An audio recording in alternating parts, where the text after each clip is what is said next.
Good evening, everybody. I'm Councillor Warboys, Chair of Mid Suffolk District Council, and I will be chairing the meeting today.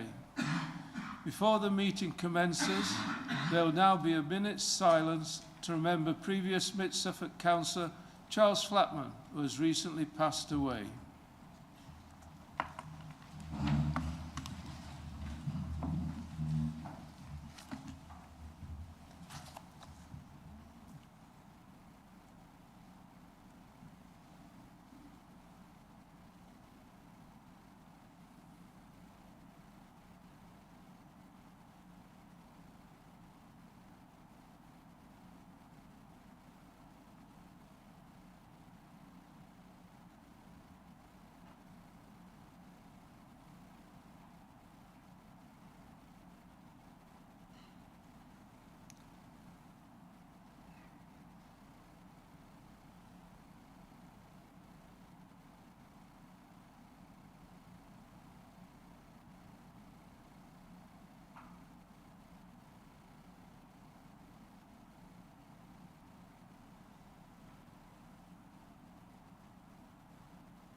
Right, thank you.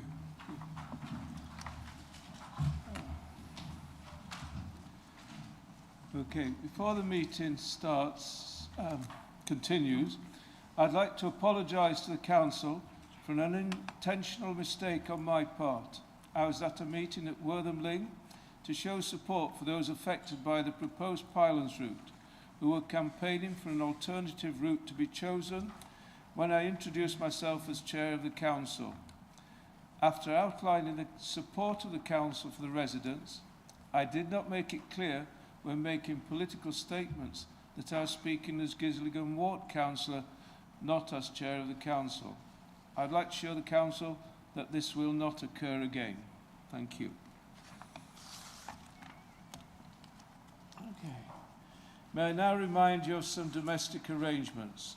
Toilets are situated outside the meeting room. If the fire alarm should sound, please leave the meeting room by following the fire exit signs. Do not re-enter the building until you are told it is safe to do so. Please switch off all mobile phones or turn them to silent. I would like to remind everyone present that this meeting will be broadcast live to the internet and will be capable of repeated viewing. The whole of the meeting will be filmed, except when there are confidential or exempt items. If you make a representation to the meeting, you will be deemed by the Council to have consented to being filmed. By entering this meeting, you are also consenting to being filmed by the Council and to the possible use of those images and sound recordings for webcasting and or training purposes. The Council, members of the public and the press may record, film, photograph and broadcast this meeting when the public and the press are not lawfully excluded. Can I remind members to speak clearly into the microphones and to not put their papers over the microphones? Can I move to the agenda, please? Apologies for absence. Thank you, Chair. We have received apologies from Councillor Lavinia Haddingham, Councillor Janet Pearson, Councillor Keith Scarf and Councillor David Napier. Are there any declarations of interest? Councillor Eburn. Thank you, Chair. As Director of Freeport East, so the declaration of interest for items 15 and 18. Thank you. Councillor Pratt. Yes, thank you, Chair. So, as an employee of Stowmarket High School, there may be I may have an interest in items 15. Item 14, shelf project. Councillor Stringer. Thank you, Chairman. I'm the Director of Gateway 14 Limited, so have an interest in item 15. Thank you.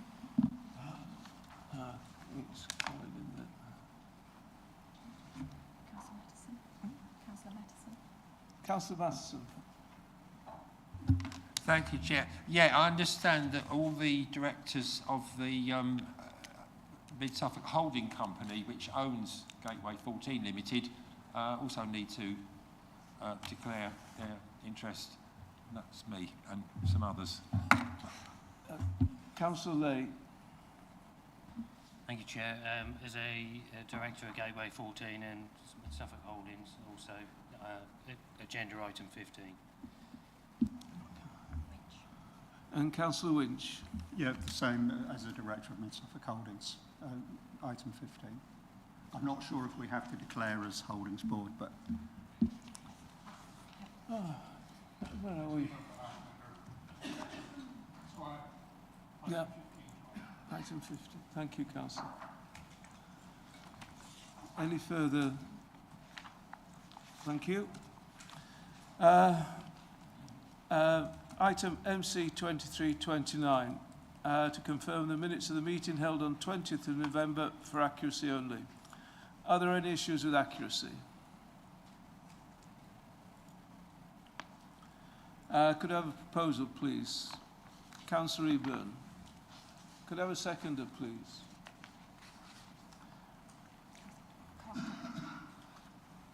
Sorry. Councillor Carter.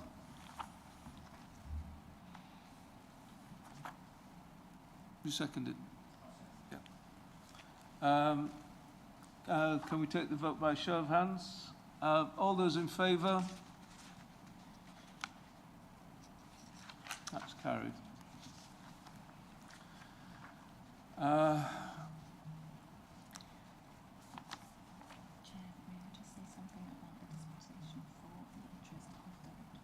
For the what? Dispensation about the interest for councillors. Yes. Thank you, members, for your declarations of interest. I just want to say that councillors who are directors on the council's companies have dispensation from the monitor officer. Thank you. Right, I refer you to paper MC 2330 for noting.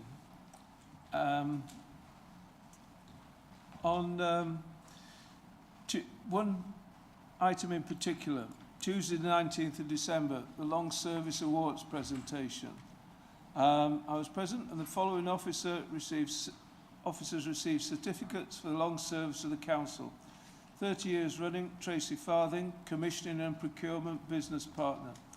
20 years, Stephanie Blease, Letting Coordinator, Supported Living. Leslie Thomas, Admin and Technical Support Officer, Housing. Sophia Calderley, Technical Officer, Food and Safety. Sarah Scott, Senior Planning Officer. Julie Paul, Scheme Manager, Supported Living. Joanna Hart, Senior Environmental Protection Officer.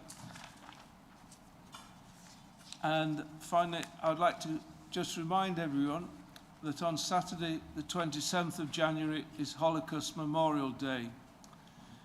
On the morning of the 27th of January, 1945, the Auschwitz-Birkenau camps still held some 7,000 prisoners.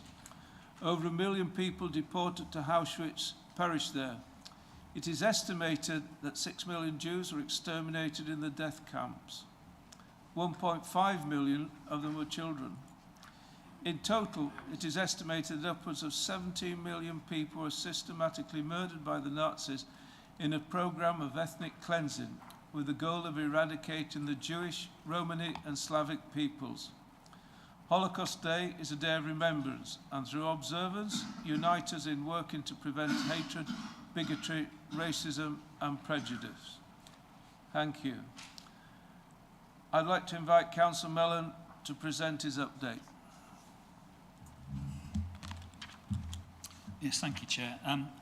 Before I read out these announcements, I was also present at the ceremony to hand out certificates to those staff who served a very large number of years of service to the council, and I think they deserve a round of applause.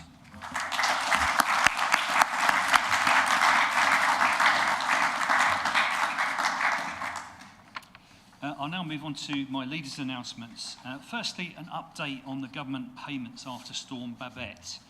It is 3 months since Storm Babette had a devastating impact on our communities.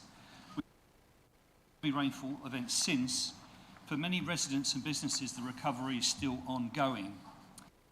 Following the storm, the government announced flooded households could apply for up to £500 to help with costs and businesses up to £2,500. I'm happy to be able to update councillors today, and I can confirm that all these grants have now been paid out. More than 300 households and nearly 40 businesses who have received the recovery funding.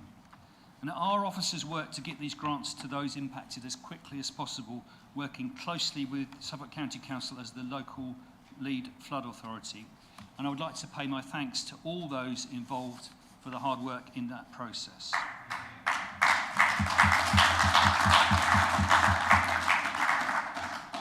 Debenham was one of the worst affected communities in Suffolk, and so I'm very pleased that tomorrow a flood forum will be held in the Debenham Community Centre, where residents will be able to hear from and speak to the Environment Agency, the Suffolk County Council, our officers and others. And I think this will be a very useful event. I'm planning to attend the evening session to see how it goes, and I'm grateful to Councillor Davies as the Ward Councillor for Debenham for making this event happen. Secondly, Living Well in Winter grants. Pleased to report that Mid Suffolk has provided grants under the Living Well in Winter scheme to 14 projects in the district. Now, this grant was introduced last year to support VCFSE organisations. I had to look this up, but voluntary, community, faith and social enterprises in providing new accessible spaces and activities, or to expand upon existing projects in order to provide warm spaces and help tackle social isolation. I'd like to thank all of the people who make projects like this happen in our communities, and we hope that this extra funding will go a long way to supporting the well-being of residents during the colder months and help people to forge new connections within their communities. Finally, a tribute to Charlie Flatman. We've just stood in remembrance of him. I was sorry to learn of the death of Charles Flatman, who served as ward councillor to Eye between 1993 and his retirement in 2017. But he represented the town at either town, district or county level for a total of 43 years. He sat on various committees over the years, including environmental health, housing and local economy committees. And during his tenure, he was also heavily involved in bringing forward Eye Community Centre, working with the town's cricket club and the reopening of the Queen's Head pub. Charlie served his community with dedication and distinction, and I'm sure that all members will join me in sending our condolences to his family and friends. And those are my announcements, Chair. Thank you. Thank you, Councillor Mellon. To receive notification of petitions in accordance with Council procedure rules. None received, Chair. Questions by the public in accordance with Council procedure rules. None received, Chair. Questions by councillors in accordance with Council procedure rules. None received, Chair. Recommendations from cabinets and committees. Now to move to item MC 2331, half-year report on Treasury management. There'll be some officers joining by the hybrid link, I think. That's correct, Chair.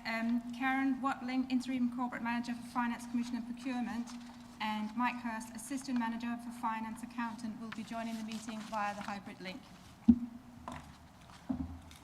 I'd like to invite Councillor Mattison to introduce paper MC 2331 and to move the recommendations in this report. Thank you, Chair.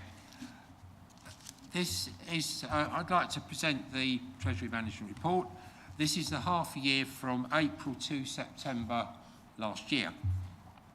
This is a statutory report required by the Code of Practice of Treasury Management, which is published by the public sector accountancy body SITFA. It provides members with a comprehensive update on Treasury management activity for the half year. In particular, it gives an update on compliance with the Joint Treasury Management Strategy, which was approved by Council in February 23. The report was previously presented to the Joint Audit and Standards Committee on the 27th of November, and that committee agreed that it be recommended to the District Council with the following points to be noted in particular: that the District Council Treasury Management activity for the first 6 months of 23-24 was in accordance with the approved strategy, and that the Council complied with all the Treasury Management indicators for this period, except for one occasion when the council exceeded its daily bank limit with Lloyds. There's 4 appendices that form the substance of the report. Appendix A, which starts at page 26 of your papers, provides some economic background and a forecast of interest rate movements. I'd like to pause at that point with the Chair's permission and just see if there are any questions on that part of the report. Good. Any questions on Appendix A? Right. Appendix B, which starts on page 31 of your papers, deals with the council's borrowings. Mid Suffolk's total borrowing, including the housing revenue account, decreased by approximately £10 million during the period to 113 million at the end of the period. That's to say, the end of the last financial year. No, it's not. The half year. Apologies. At the end of that 6 months. This is mostly due to the repayment of medium and short-term loans to other local authorities. There was a marginal decrease in the level of long-term borrowings. The period end balance was 91 million. Any questions on our borrowing for the half year? Good. Thank you, Chair. Right. Then third is Appendix C, which starts on page 35, and that deals with the council's investment activity. Mid Suffolk continued to hold £11 million in externally managed pooled funds and invested other surplus funds with money market funds, short-term deposits and call accounts. Investment balances ranged between 11.2 and 25.1 million during the period. So any questions on that bit? All right. Thank you very much. Page 38 on 1.16. Oh, sorry. Sorry, I thought I was still chairman and I could, I could sit down and talk. Oh, no. But, thank you. Right, sorry, what was the my paragraph? My apologies, Chairman. So on page 38, Yes. Item 1.16. Yes. I won't read it out, but I don't really understand what we're saying there and what the point of that paragraph is. I just wondered if I could have a bit of clarity on it. Ah, yes, I think I can actually provide that without our expert assistance. Well done. Thank you. What's happening there is that the investments go up and down, as you might imagine, and so if they are standing at a loss compared to when we bought them, then clearly there is potentially a loss. But the override means that we don't have to declare that loss in our accounts until such times as we sell the investment. Does our experts want to correct me on any of that, or am I all right so far? No, Councillor, you're absolutely right. It prevents the statement of accounts being too reactive to short-term fluctuations. So it confines it to the reserves and smooths it all out, basically, makes it more realistic. Excellent. Thank you. Thank you. Right. So... good.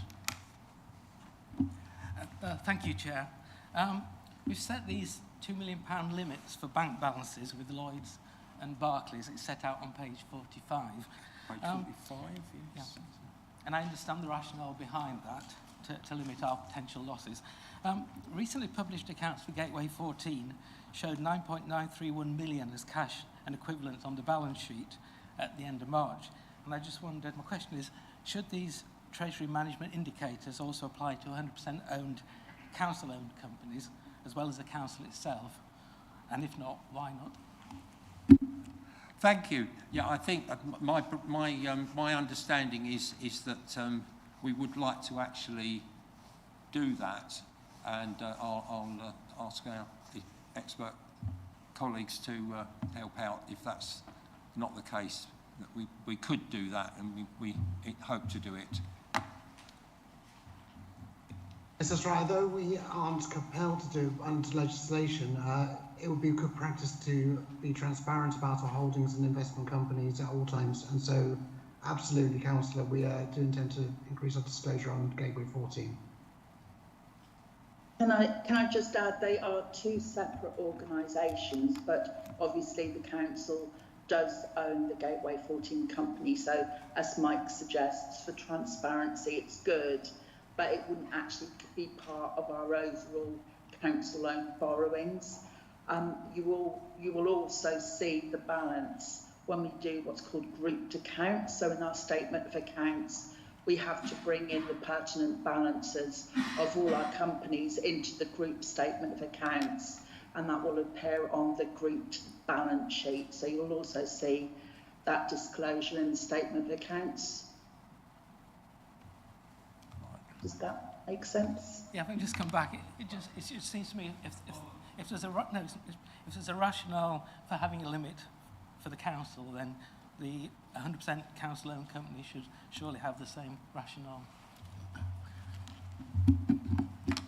Thank you, Chair.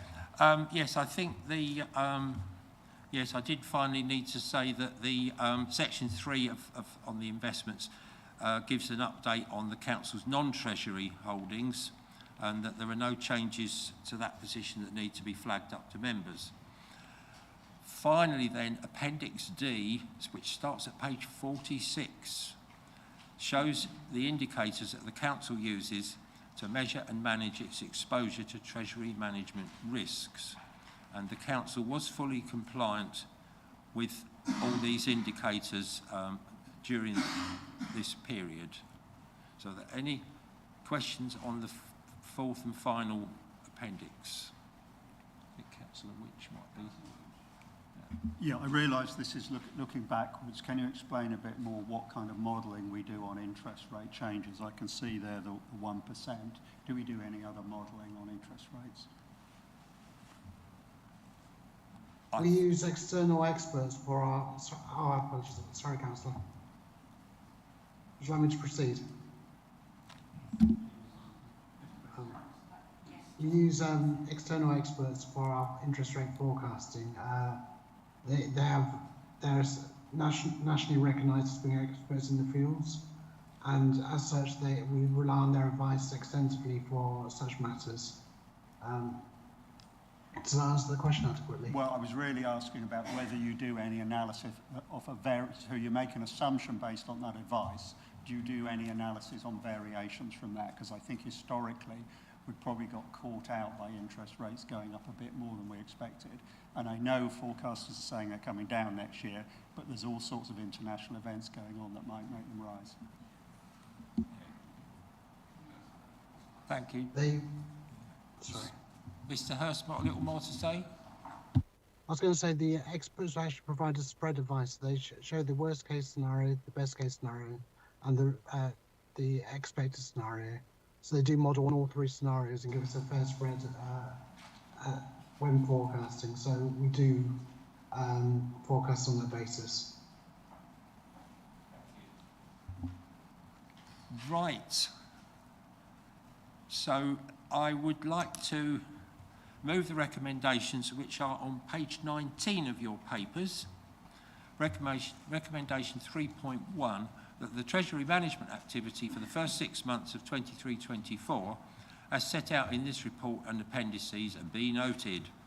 And recommendation 3.3, that it be noted that Mid-Suffolk District Council's Treasury management activity for the first 6 months of 23-24 was in accordance with the approved Treasury management strategy, and that except for one occasion when the Council exceeded its daily bank account limit with Lloyds, as mentioned in Appendix C, paragraph 4.1, the Council has complied with all the Treasury management indicators for this period.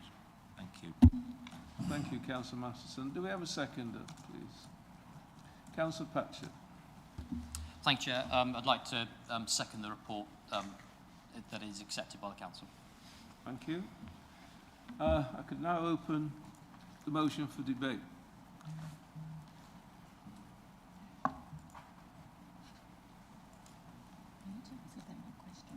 Oh, so I beg your pardon. Any more questions? So we've gone through the appendices quite thoroughly, but are there any more questions with regard to the report?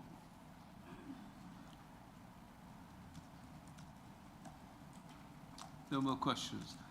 Could we then move to debate, please? Councillor Caston. Thank you. Yeah, totally agree with the proposer and seconder on this. I do miss these these Treasury management reports because they're incredibly informative for what's going on at the council. It's great to see that, as usual, we're in a really quite a good place. And every time I look at the CIFCO money coming in, I just think, wow, that's incredible. That's been such a successful investment for us. But I do follow also the actual investment funds quite closely, and they've been sort of moving about a fair bit over the last couple of months, and I can see them coming back into where the book cost that we paid for them, especially like next month. You'll be very pleased that Shell and BP have got their fourth quarter record date, so there'll be a dividend, and they're talking about that being the largest dividend so far. So happy days for those. So yeah, I will be voting for this. Thank you very much. Thank you, Councillor Caston. Any more? If there aren't any more points, I could ask Councillor Matheson to just sum up, please, and we can go to an electronic vote. Thank you, Chair. Yes, I hope you'll all be all voting to accept the report, and certainly some of the points that have been made here and at the committee and so on will be taken into consideration when we set the strategy for 24-25. So thank you. Thank you. I will now ask the Assistant Manager Governance to conduct the electronic vote. Thank you, Chair. Members, that vote is now in progress.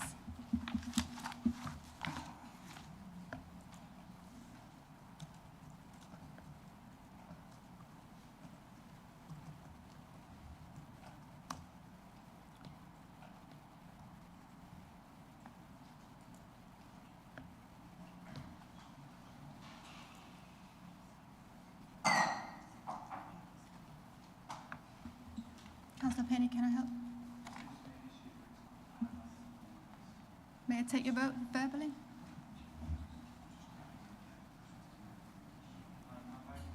For. Thank you.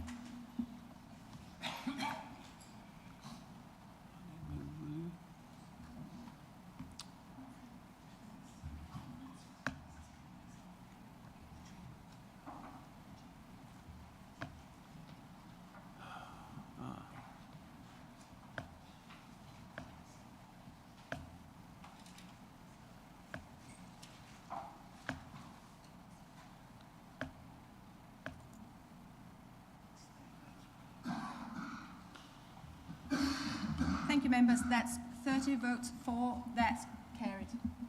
That is carried. I'd like now to move to item 10, MC 2332, the Mid-Suffolk Plan. I would like to invite Councillor Mellon to introduce paper MC 2332 and to move the recommendation in the report.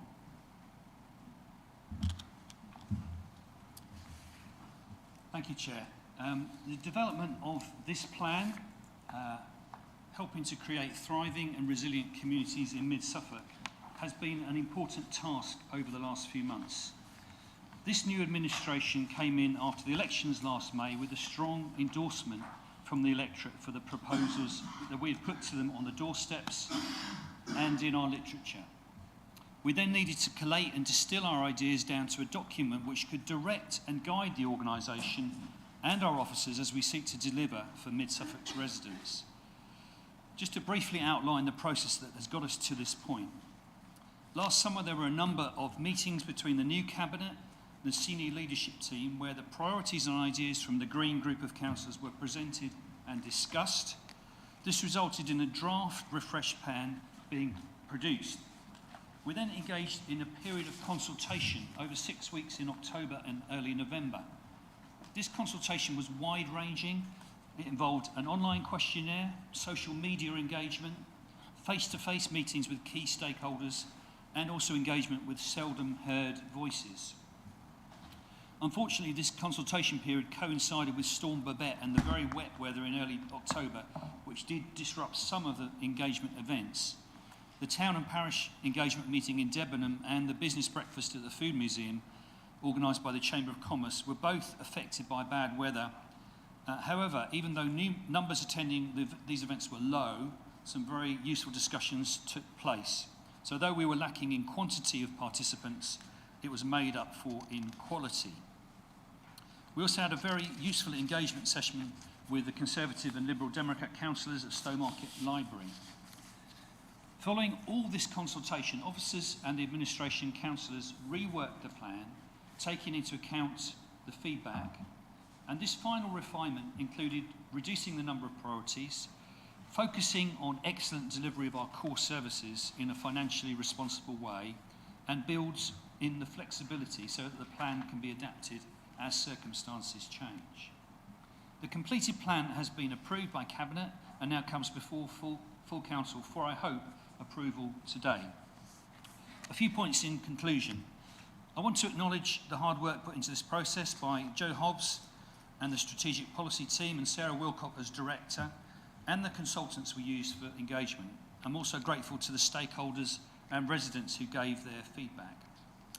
Secondly, is this plan the perfect summary of what the administration wants to do? No, clearly it's not, but it does provide a framework for us to work from and hopefully gives direction to our officers.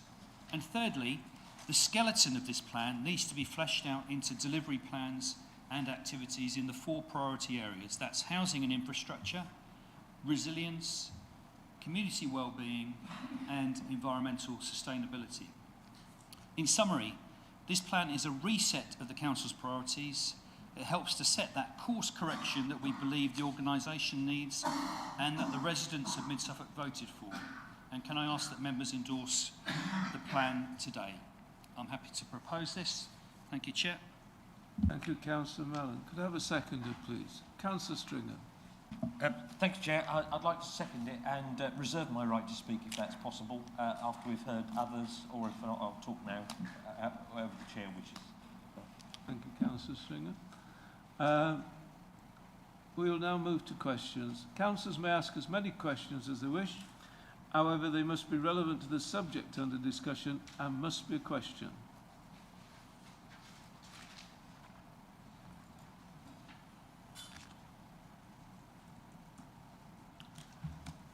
Good, that's obviously nice and clear. Thank you, councillors. As we have no questions coming forward, we'll now move to the debate. Councillors will only be allowed to speak once for 3 minutes, and this will be timed.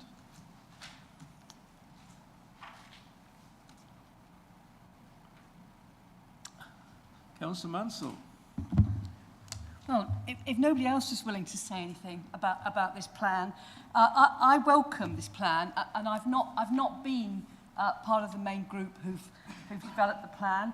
I welcome the fact that we have environmental sustainability as like a linking thread throughout the whole plan. I think we all have to be aware of our environment and the climate around us in everything we do. And I think that the plan is setting out the direction for this new administration over the next coming few years. It's succinct, to the point, as has been said by the fact there's no questions about it. It's obvious what it is. I think the process that has been gone through to get this far, involving our communities, members of the public, all councillors here, is a good step in the right direction. and I will be supporting this plan. Thank you. Thank you, Councillor Mansell. Would anyone else like to add to the debate? Councillor Whitehead. Thank you, Chair. I welcome the extensive consultation that's taken place. I also think it's a shame we can't have a joint plan with Baber, but I do understand the challenges, and I won't mention parking. It's difficult to argue against the 8 objectives listed under our approach in the appendix on page 60. I mean, items 3 and 4 should be a given for any council, providing high-quality services that are easy to access when needed and can be relied on. And number 4, ensuring we are financially responsible with public money. Who can argue against those? I do have some concerns regarding item 2, putting environmental sustainability and social justice at the heart of everything we do. I mean, on the face of it, that's pretty much sort of mum and apple pie type category. But then the Just Stop Oil protesters use environmental sustainability to excuse their actions, holding up ambulances, preventing commuters getting to work. So environmental sustainability must have some limits. I'm also concerned that social justice must also have some financial limits. But then having said all that, I do recognise the Greens have been given a thumping majority at the last election, so they do have a democratic mandate to bring forward their priorities. I will be supporting the new Mid-Suffolk plan. I hope the rest of my group will, whilst keeping a close eye on the administration's budgets and expenditures over the next 4 years. Thank you, Chair. Thank you, Councillor Whitehead.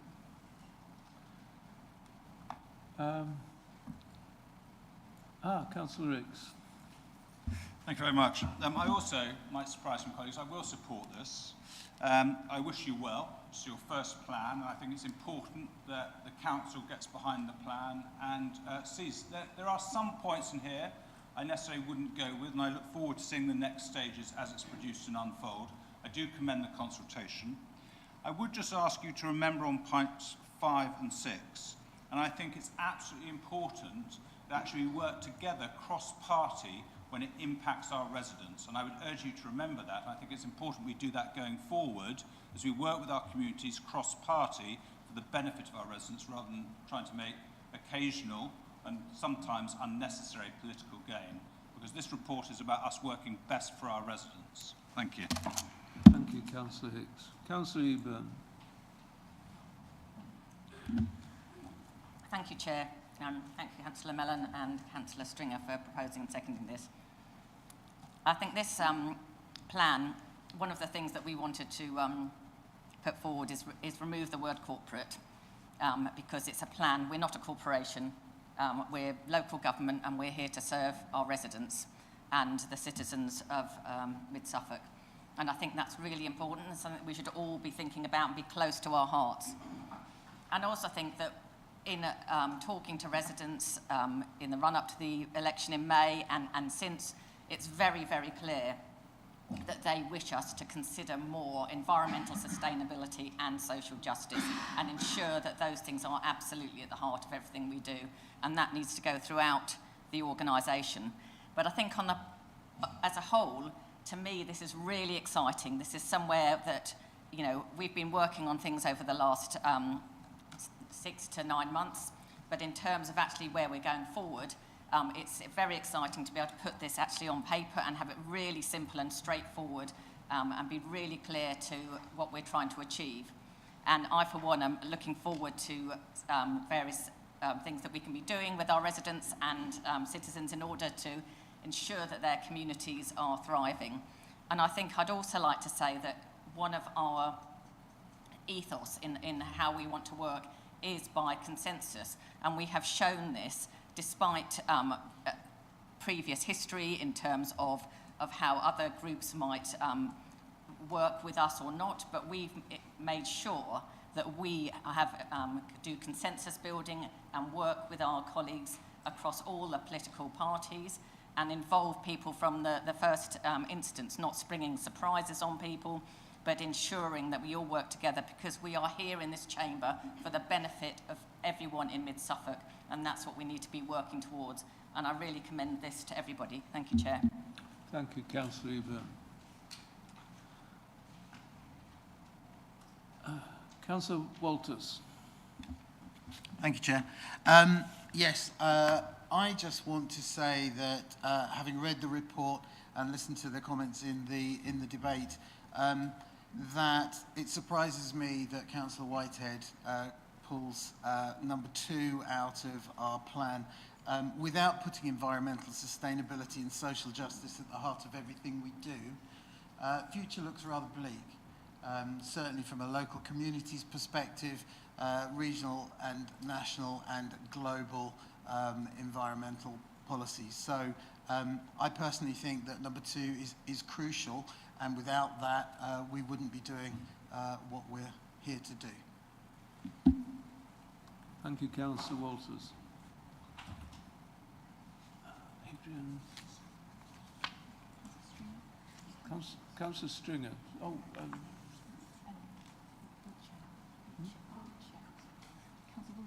Wiltshire. Councillor Wiltshire, beg your pardon. Thank you, Chair.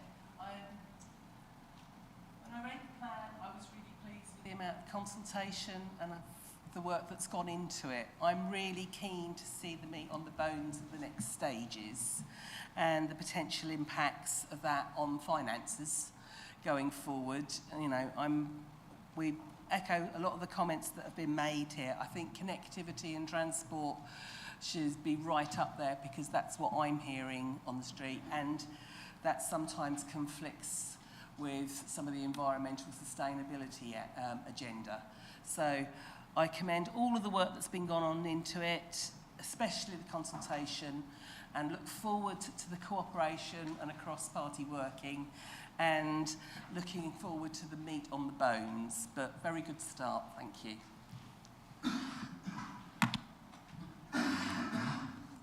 Councillor Stringer. Thank you. I'm not going to say too much, which you'll be glad about. Just want to take issue with one paragraph in here. Paragraph 4.1 says this is a refreshed corporate plan. It isn't. It's actually a new plan. And we deliberately not refreshed an existing document. We've basically, with the officers and good support around, you know, ripped the whole thing apart and really made it concise. So if anyone in the room would like to put us forward for a plain English award, please do. Please do.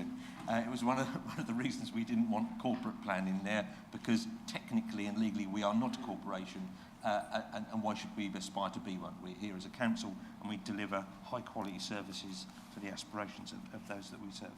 So that's basically all I wanted to say. I would definitely be supporting this plan, and look forward to, as you say, having delivery elements coming forward, but hopefully in the same spirit of working across the floor with all of our colleagues. Thank you, Chair. Thank you, Councillor Stringer. Any further comment? Councillor Mellon, have you got anything further you'd like to add? Thank you, Chair. Basically, very grateful for the various comments and the constructive criticism we've had. And I'm very pleased to hear that there seems to be widespread support for this plan. Let's get it through, let's get it working, let's get the meat on the bones, as Councillor Wiltshire has said, and let's see the delivery for the residents that we all serve. So hopefully we'll all vote for this now. Thank you. Thank you.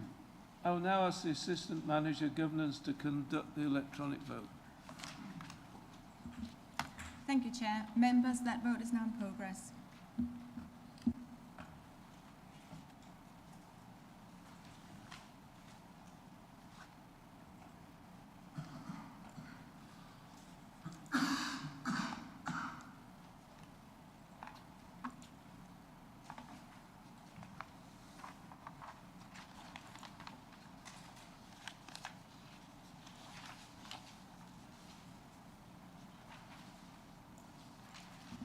Thank you, members. That's 30 votes for, Chair. That's unanimous. That is carried. I'd now like to move to item MC 2333, the Polling District Review. I'd like to invite the Corporate Manager, Electoral Services and Land Charges to introduce this report. Thank you, Chair. I'll be introducing this report on behalf of the Electoral Registration Officer. Councillors, as I'm sure you're aware, the Electoral Registration Officer is obliged to review the polling districts and polling places once every 5 years. The compulsory review period for this review started in October 2023, and in line with Electoral Commission guidance, the ERO undertook the review at the earliest opportunity. The schedule of polling districts and associated polling places can be found in Appendix A, and any changes to voting arrangements, namely the polling places in which electors will be voting, can be found at Appendix C. Thank you. Could I have a proposer? Councillor Mellon. Could I have a seconder? Councillor Whitehead. We will now move to questions. Councillors may ask as many questions as they wish. However, they must be relevant to the subject under discussion and must be a question. Councillor Mansell. Thank you, Chair. I'd just like to question the polling district in my own ward listed on page 68 of Elmswell South, which has been split into two very unequal groups called Elmswell South 1 and Elmswell South 2, one of 25 and one of nearly 2,000 people. They both happen to have the same polling station, and I believe at the last election it wasn't even mentioned on the polling cards which one you were in. And I just wonder why if it has to be split into two because there are numbers, the too many for one, would it not make more sense to split it equally? I don't understand why it's such an uneven split. Thank you. That's fine, I can answer that question, Councillor. So in fact it is one polling district. For the purposes of administering the elections, the returning officer can split polling districts in the same polling place to ensure that electors don't have to queue. So Elmswell South is one polling district. The numbers that are shown there, yes, you are right, they are completely disproportionate with each other, and in terms of when the election is prepared, those will be evenly distributed between the two polling stations within the same polling place. So a polling place is the building, the station is the table at which that elector casts their vote. So that polling district will be split equally with equal number of electors attending each polling station within the polling place. Does that make sense? Thank you. This may be something I need to take outside of this meeting. Sorry, Councillor. I may need to discuss this outside of this meeting. I have some further questions about it, so I will discuss it with the officer outside of the meeting. Thank you, Councillor Mansell. Agree with that. Thank you. Any further questions?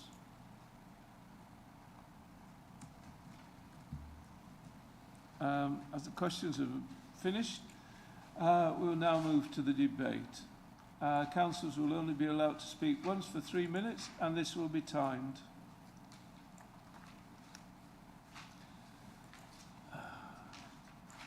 Councillor Rowe.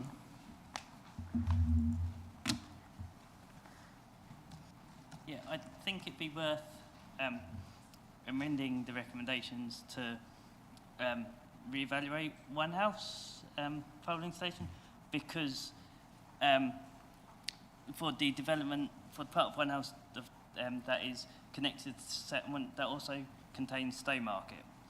In parts of the report, it mentions about, for other places, about the need to take into account accessibility requirements, and currently the setup for people to go to the polling station that is not the nearest one, and unlike the nearest one to the new development, it's not connected by pavements, let alone lit pavements, which then if people are going to polling station when it's gets dark, that's quite a significant issue. The current route includes detour via a field with no surface for the footpath, or walking on a country road with a sharp bend. This has potential to make it inaccessible for people based on disability and an impact on older people too.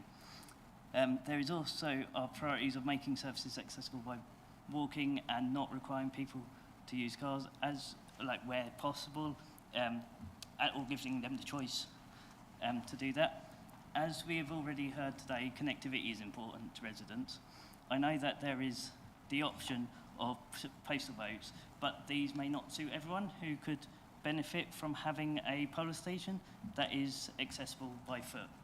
It is a bit of an unclear situation given that those consulted would only be part of those who will be on development in the next 4 years, and the number of residents will see a large increase. The current criteria based on number of people and parish boundaries may be set up to have the less accessible polling station, but with the current overall council priorities and equality needs, from information in the papers, it seems like there are further practicalities that should be considered as to where the polling station should be placed. Thank you, Councillor Rowe. Response to that.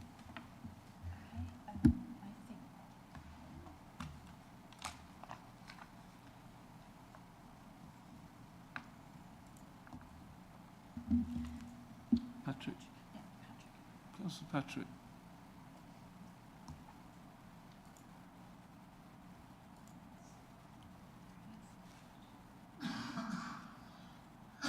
Patrick, you've joined us. Will you be able to respond to that, please? So, indeed, as David said, we did run the consultation period from October until the end of November. We didn't receive any consultations from one house that indicated any of the residents had a need. Obviously, if this had come up in the consultation, we would have investigated it. Thank you, Patrick. Are there any... Terence, sorry, Councillor Carter.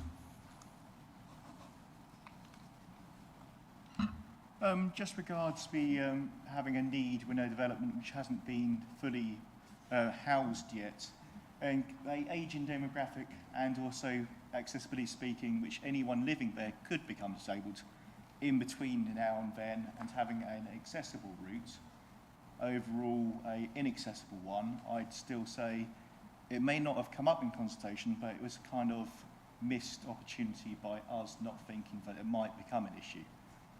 It's a new development with a new need with houses that haven't been filled yet, which may have disabled residents coming in or less abled or elderly. So it may be a necessity in the future. Thank you, Councillor Carter. I think Councillor Wilshire. Thank you, Chairman. Very interesting, the focus on one house. That's one house resident. One house parish has been very spread out. It has Harpston and Shelland and members of Lower Road, etc., all of which potentially are not accessible to those degrees that you are raising as an issue now, that for all of those years, etc., haven't seemed to have been of concern. And the new builds that are within the parish of one house equally are closer to polling station than other residents that also want at that place. So excuse me, Councillor Wilshire. I think we just strayed away from the actual motion. But I do realise you desire to respond. Thank you. Adrian, Councillor Marriott. Hello. I can't see Floaton in there because I did have an exchange of emails with Patrick about changing the location from Somersham to St Mary's Church in Floaton, but I can't see it here. Perhaps it is. I just can't see it. Patrick, Floaton is in the list. Also in Appendix C, you'll find Floaton specifically mentioned with a map on there containing the details of what is going to happen. The proposal for Floaton is a trial arrangement for the Police and Crime Commissioner, and then a review thereafter to see if the actual trial has worked effective for the council and the residents. And I do note councillors' missed opportunity comment. Obviously, one house is a rural setting, so they have different needs, and that has been weighed in. Not all residents have footpaths or even lighting, so these accessibility criteria is slightly different depending on the area that you are in. Thank you, Patrick. Are there any other points people would like to make? Councillor, where are we? Yes, please. Come up. Councillor Penny, thank you. I'd just like to thank the officers for putting environmental considerations at the heart of the decision that you've made to allow the voters of Akenham to travel considerably less to vote now. Thank you very much.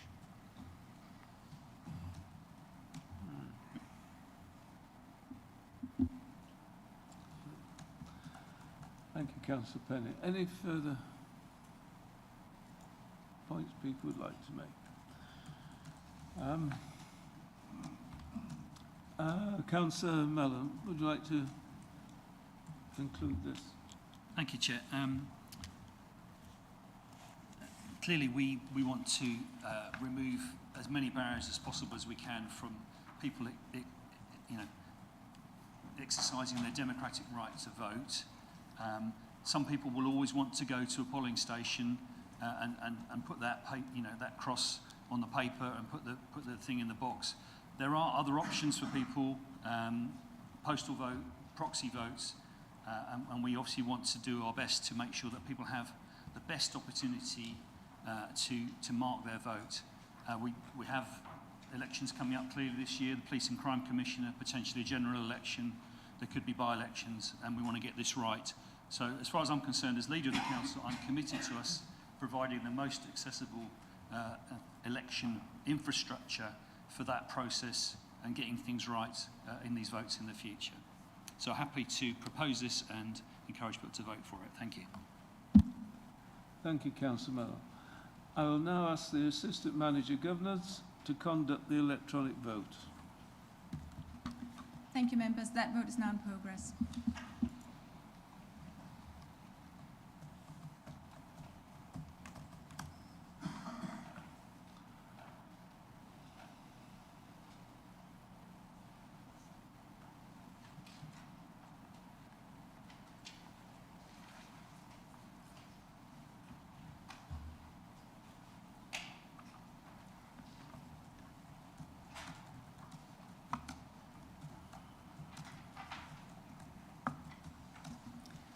Thank you, member. That's 30 votes for. That's unanimous, Chair. That is carried.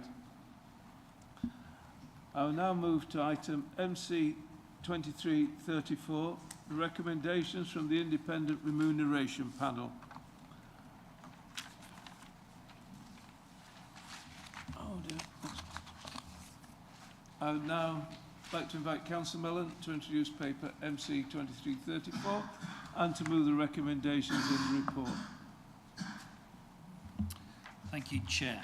I'm presenting this item on behalf of the Acting Monitoring Officer, Jan Robertson, who's not well, and I wish her and the other members of staff who are not well a quick and speedy recovery. Those of us who've been on the planning committee know that it's a lot of work. The meetings can be quite long, the preparatory reading can run to many pages of documents, and so there is a substantial commitment of time for a committee member. And rightly, this role attracts a special responsibility allowance. Now, when this administration was formed following the elections last May, the Cabinet Member for Infrastructure and Planning, Councillor Stringer, proposed that we slim down the planning committees from 2 to 1. Now, this was discussed and agreed with the Director and the Head of Planning, and based on the anticipated workload of committee cases diminishing from the previous level. It was also proposed that we have named substitutes to be available for the committee, i.e. members who will be ready and available to step in if a regular member of the committee is absent. With named substitutes, the idea being they would also read the papers, familiarise themselves with the applications and be ready and prepared to step in if required. It was felt that this extra responsibility should attract some form of SRA, and so the monitoring officer at the time passed the report over to our independent remuneration panel to discuss and make a recommendation. So today we have that recommendation on page 108 of our papers. Agenda item 12, paragraph 3.5 says this: in recognition of the amount of paperwork and the additional work that accompanies each planning committee, the Independent Remuneration Panel is recommending that the named planning committee substitutes should attract a remuneration of 20% of the remuneration paid to full members of the planning committee. And this equates to £163 per annum. To be honest, this is not a lot of money, but it is an acknowledgement of the time commitment that these 4 named substitutes will put in. It's not a large cost to the council, and if, of course, in moving from 2 committees to 1, there has been a substantial net saving in the overall planning allowances paid. So I'm happy to propose this minor change to the council's allowances, and I ask my colleague, Councillor Stringer, to second. Thank you, Chair. Thank you, Councillor Mellon. Could I have a seconder, please? Thank you, Chair. Councillor I'll Stringer. gladly second the proposal to allow this SRA. And while I've got the floor, I'd like to thank all of the members of the Planning Committee from all sides of this House for the diligent work you've done since May, because we have introduced a lot of changes and there has been a huge workload. And I just put that on record that I thank you for all that hard work. And that we do recognise that by having these allowances, but then if we allow that, we have those allowances, but we also ask you to please read the papers, because that's what we're paying you to do, and to you then to look at the planning policies and make sure that you weigh those up diligently, which you're doing very well, and I say commend that work, and I'll be voting for this SRA. Thank you, Chair. Thank you, Councillor Stringer. We will now move to questions. Councillors may ask as many questions as they wish. However, they must be relevant to the subject under discussion and must be a question.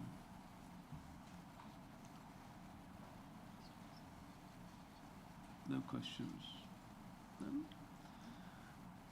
As there are no questions, we'll now move to the debate. Councillors will only be allowed to speak once for 3 minutes, and this will be timed.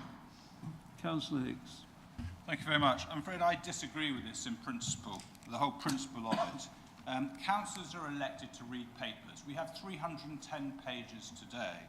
In scrutiny, audit, there can be many papers to read. I don't understand why you would pay people to do what we're elected to do. And I think if you're on the planning committee and you're a reserve, you should not get extra money for reading papers. That is the basic role of a councillor. That's what we're elected to do day in, day out. And I think it's spending more taxpayers' money in a way that we should not be spending it. Thank you, Councillor. Councillor Mansell. Thank you, Chair. I welcome this special responsibility allowance, and I think there's something that hasn't yet been mentioned by anyone yet. It's not just reading the papers.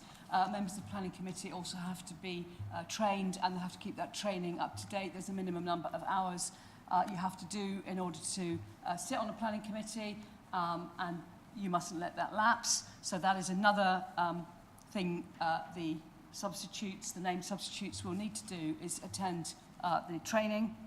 I also think it has been helpful in planning committees so far that we have had a consistency of members on the planning committee, because the named substitutes, certainly from this group, have been the ones who've substituted when a regular member has not been there. And I think that provides a lot of continuity, which is even more important when cases are deferred from one meeting to the other. We don't have people who've not sat on a committee and not heard previous cases. I think it is helpful. It's not a vast amount of money. As has been said already, savings have already been made by cutting the number of planning committees. So I will be voting for this motion. Thank you. Thank you, Councillor Mansell. Councillor Rowan. I'll be voting for this because another thing which hasn't been mentioned is the risk to the council if the planning committee makes a decision that is then appealed and the appeal goes against the council. Therefore, unlike quite a lot of other situations, there is a added element to planning that I think this goes part way into acknowledging for the substitutes who, as has been said, they need to have the training as well as reading the papers. Councillor Bradbury? Thank you, Chair. Just to say I'll be voting for this. Something that Councillor Bansal actually omitted in the list of additional things was site visits, which from a previous experience I know are also very time consuming. Thank you. Thank you, Councillor.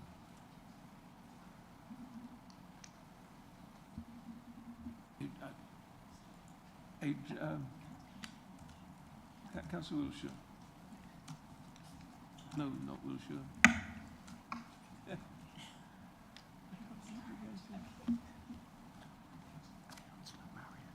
Councillor Marriott, thank you. I was just going to say that as a substitute, should I be voting on this? We have got some more training coming up, just quite a lot, I think. Thank you, Councillor Marriott. Yeah, I don't think it makes sense to object to this on principle. I think the principle's already established that some councillors get an allowance for doing extra work. I think the issue is this a justifiable example? And I think the amount of work that's involved being a substitute on the planning committee is a huge amount of work. I don't have to do that, and I'm very relieved that I'm not doing it. So I think it's really just a bit of acknowledgement of that, and I think it's important that we vote this through. Thank you.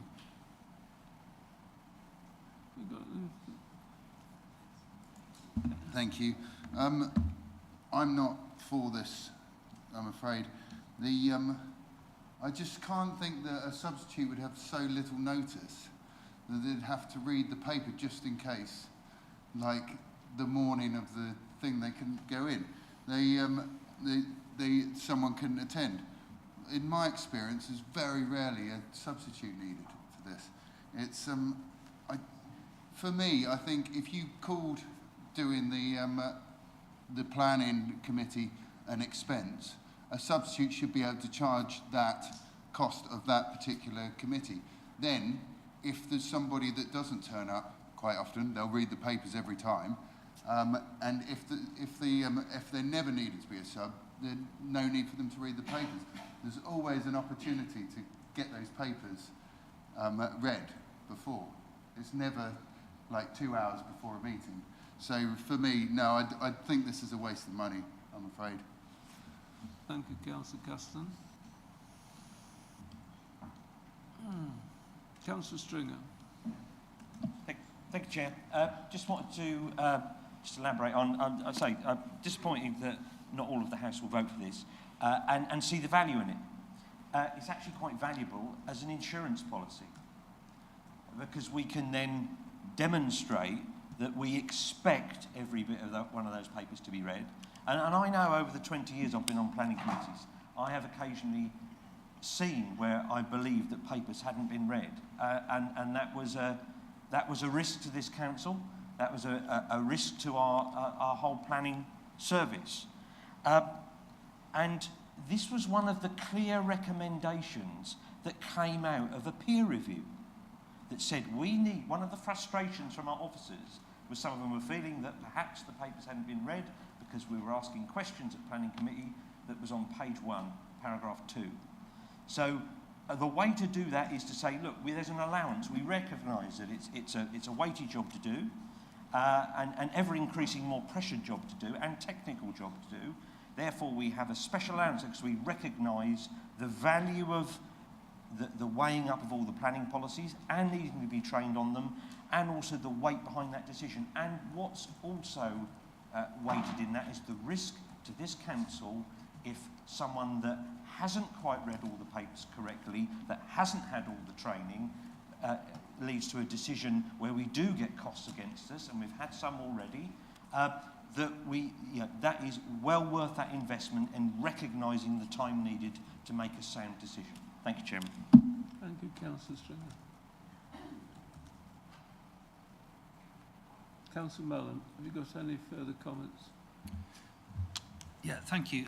I understand the debate on this, but this is a paper we're reviewing when we've pushed it to an independent review panel, and they have come back with this recommendation. So I'm loath to sort of overturn it or go against it now, since we've farmed it out to someone independent.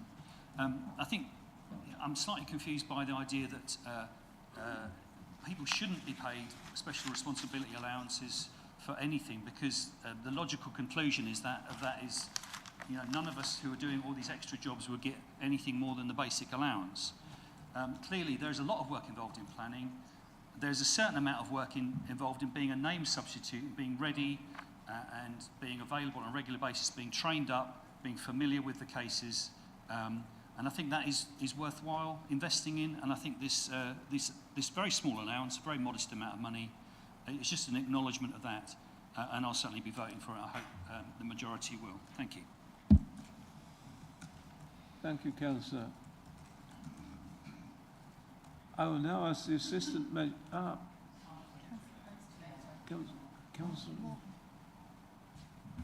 Yeah, she's here. Councillor Morgan, did you have something?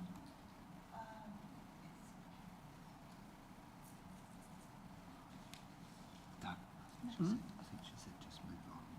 Okay. I will now ask the Assistant Manager Governance to conduct the electronic vote. Thank you, Chair. Members, that vote is now in progress.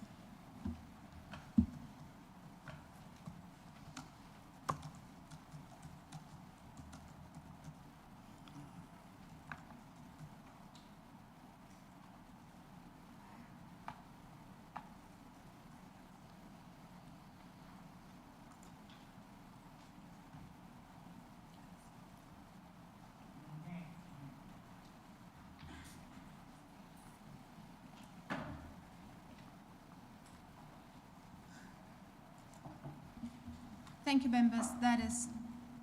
Sorry, I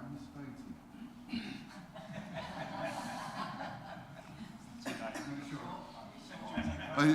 I don't want it to be a dead my vote that changes the decision, but could it? If you would like to change it, we can include that in the minutes. Okay. So but it won't. You need to tell me what you would like to vote, please. Against. Against. Thank you. Thank you, members. So that is 27 votes for and 3 votes against. So that's carried, Chair. That is carried. I'd now like to move to item MC 2335. These decisions taken by the Chief Executive under delegated powers in accordance with Part 2 of the Constitution. I'd like to introduce this report, which is for noting by the Council. These decisions are taken when it is necessary to take urgent decisions outside of Cabinet and Council meetings. However, from a democratic perspective, these decisions are only taken when absolutely necessary, and the Chief Executive is required to report them back to Council at the next available opportunity. The urgent decisions in the report are for the government funding set aside for the flood damage caused by Storm Barbet. The Council needed to put in place a funding policy to make sure that funding could be distributed as quickly as possible to those residents affected. There is also an urgent decision for an order under Section 911 of the Local Government Act 1972 for the Council to exercise its powers under this section to appoint 2 councillors to Emmingstowe Parish Council to ensure that the Parish Council is quorate and could continue to act. I'd like to propose the recommendation in the report and ask for a seconder. Councillor Whitehead. Thank you, Chair. I'm happy to second this. I think the first item is very much a no-brainer. In terms of the second item, it's affected both myself and Councillor Dave Penny, as we were appointed under Section 91 to create a quorum to Hemmingstone Parish Council. Jan Robinson, who isn't with us today, but I'd like to acknowledge and thank her for all the help and guidance she provided that resulted in this particular urgent action being taken. Thank you. Thank you, Councillor Whitehead. The recommendation is that the Council notes the decisions taken under delegated powers by the Chief Executive Unless members have any questions, I intend to put this straight to the vote.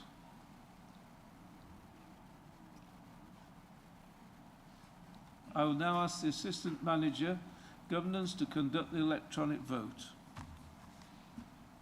Thank you, Chair. That vote is now in progress.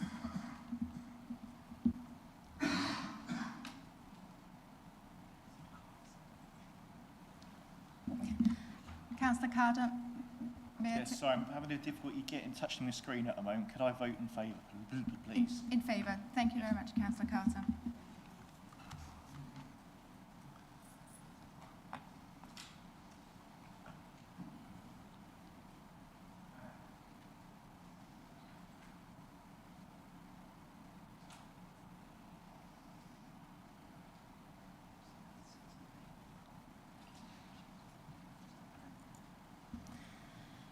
Thank you, members. That is 29 votes for. That's carried. That is carried. Now, I'd like to move to item MC 2336, Stowmarket Health, Education and Leisure Facilities, or shelf. Councillors, I'd like to do this item in the open part of the agenda if possible. If you wish to ask questions on appendices A and B, please can you indicate and we will move into closed session. And then we will return to open session to vote on the recommendations in the report. I'd like to invite Councillor Weller to introduce paper MC 2336 and to move the recommendations in the report. Thank you, Chair. Shelf is an exciting and ambitious project which has been co-designed with several key partners. It seizes an opportunity to develop an exemplar scheme on 2 adjacent sites in Stowmarket and delivers high-value outcomes against 3 of the Council's strategies, those being community strategy, wellbeing strategy and our refreshed sports, leisure and physical activity strategy. Now broken down into work packages dependent on key milestones being achieved amongst the partnership and aligning with funding timeframes, it plans a mixture of new facilities with enhancements to existing provision. Work Package 1, which is being considered today, is inclusive of a new 3G football pitch, a new mini-track for athletics, a new multi-use games area, or MUGA, improvement to grass pitches, including the provision of an improved first-team pitch for Stowmarket Rugby Club, a community track, other outdoor provision, including a trim trail and cricket nets, Chair will be pleased to note again, and associated connectivity infrastructure, including improved car parking provision. This investment will enable all partnerships to thrive and expand. This is a model strongly supported by Sports England policies and enables a multi-agency approach to tackling local health inequalities, well-being and provision of services for young people. At its meeting on the 9th of January, Cabinet unanimously approved the business case and funding strategy. So the paper before Council today seeks approval of the addition of this project to the capital programme as outlined in the recommendations from Cabinet, including the Council's funding commitment of £450,000 from the Council's strategic reserve towards the total cost of delivering Work Package 1. So I'm happy to promote this proposal and seek Council's full support of it. Thank you. Thank you, Councillor. Do I have a seconder, please? Councillor Davis. Yes, I'm very much in favour of this and would like to second. It's been a long time coming. Officers have worked very hard on getting packages and phases together so we can be prudent and bring a lot of good to people. Thank you, Councillor. Do I have any questions? Councillor Hicks. Can I just get just a flavour, without going into details, because I realise we want to stay in the public domain, but just talk about health and their commitment to this and where we're at. Yeah, I'd be happy to answer those questions probably when we come to the time when those elements of the project will be considered in subsequent work packages. They're not in Work Package 1, but we are in dialogue with health and other partners in relation to forthcoming work packages. Thank you, Councillor. Councillor Headingham.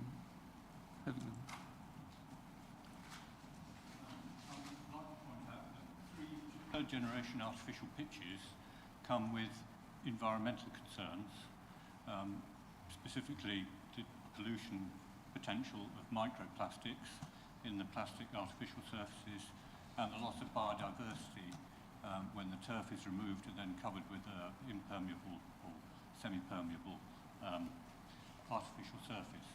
Have Cabinet investigated alternative technology and materials? Thank you. Thank you, Councillor. Councillor Miller. Thank you, Chair, and thank you for the question, Councillor Hardingham. It's acknowledged that 3G pitches aren't ideal environmentally.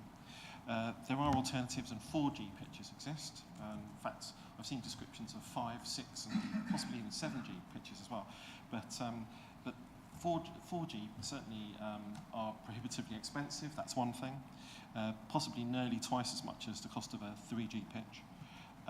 The other thing about a 4G pitch is that the Football Foundation, who are funding, or in part our 3G pitch, will not commit to funding a 4G pitch, so we wouldn't get the additional funding to be able to support it. And the final thing is that 5G is a comparatively new science, so there's no real clarity about ongoing maintenance costs for 5G. There's very few 5G pitches around at the moment, so we don't want to make an investment into something where it's not a tried and tested technology. So those are 3 reasons why we're not pursuing those options. But it's recognised that the 3G is a less environmentally sustainable solution, but it is going to deliver what community needs in terms of having an artificial pitch available and something that we can introduce into the programme without incurring huge costs to the council or to residents. Thank you, Councillor. Are there any further questions? Councillor Mansell, you round the corner there. Thank you, Chair. First of all, I would just like to say that I am very familiar with Chiltern Fields, and just to put the record straight, I did set up a park run there, but I am now no longer the event director at Chiltern Fields Park Run, and I think it's been removed from my register of interests. I do have a number of, just a few comments to make on the report. On the environmental implications, section 11 on page 122, it does say that for work package 1, there will be no hedges or trees being removed. And when I read this, I thought, oh, hang on a minute, there's going to be some trees removed. And then I realised it was only for work package 2.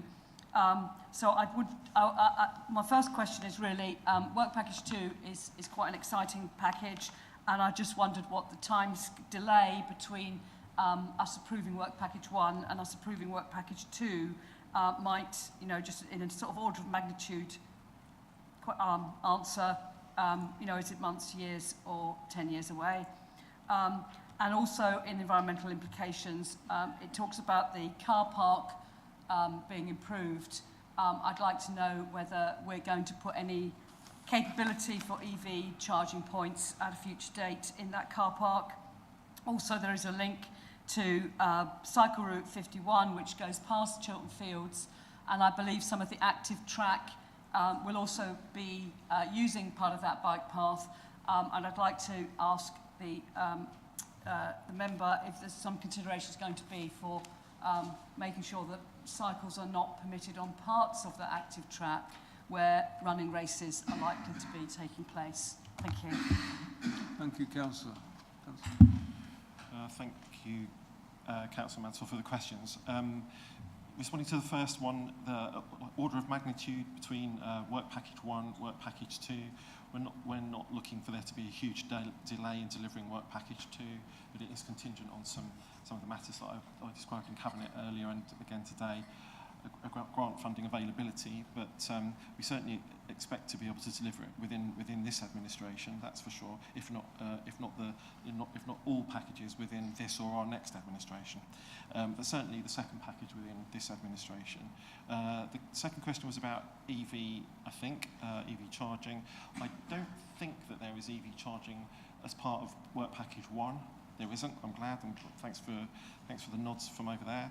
So, but I believe it is a factor for subsequent work packages. So it won't be delivered in the first one, but will come into subsequent ones. And your third question related to cycling on the track.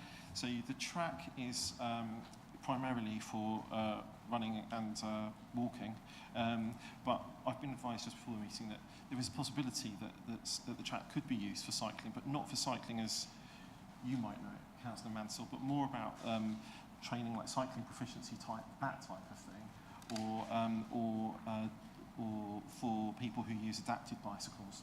So that's more of what it might be intended for. We'd have to get to some of the detail, I think, around that as we move in, but it wouldn't be the intention that it'd be a cycle track as part of the track. I hope that answers your question. Thank you, Councillor. Councillor Carter. Thank you. Sorry, now I can't stop my hand from moving. Right, there we go. I just wanted a question about how does something become tried and tested if no one's willing to try and test it regarding the permeable surfaces pitches? And at what point do you believe the council would have the funds to pay for it? It does seem to be that we are likely to be in a favourable position financially within a certain number of years. Why don't we look at extending, not implementing it in this first phase, maybe extending it in this phase later on down the line where we might be in a financial secure position? If we are looking to be for the health, we're also looking for the environment, and anyone who's played in a 3D pitch as well, you are like knowing the amount of damage your cleats will do to a pitch, or you'll end up taking it home with you, and you don't know what the microplastics end up on your clothes and into that way. So it's, if we are looking for the health and well-being, it's something we should be looking at now, even if we don't put it in first away. I did also have another question regarding, this is all phased into the Chiltern Fields area of it, and I do realise that the pavilion isn't in phase 1, but the access through, I assume there may be quite some disruption to the play equipment there, and I don't see it listed in the phases. I might have missed it. And we have spoken about new play equipment at one point. Councillor Carter, I wondered if... Can we get into a question? Yes, the question is, the play equipment, it's not what phases is it going to be affected, so I assume it's going to be going in and out, and also what stage it will be for play equipment we'll be looking at implementing on that site, the Chiltern Field site. They were questions there. I asked the questions.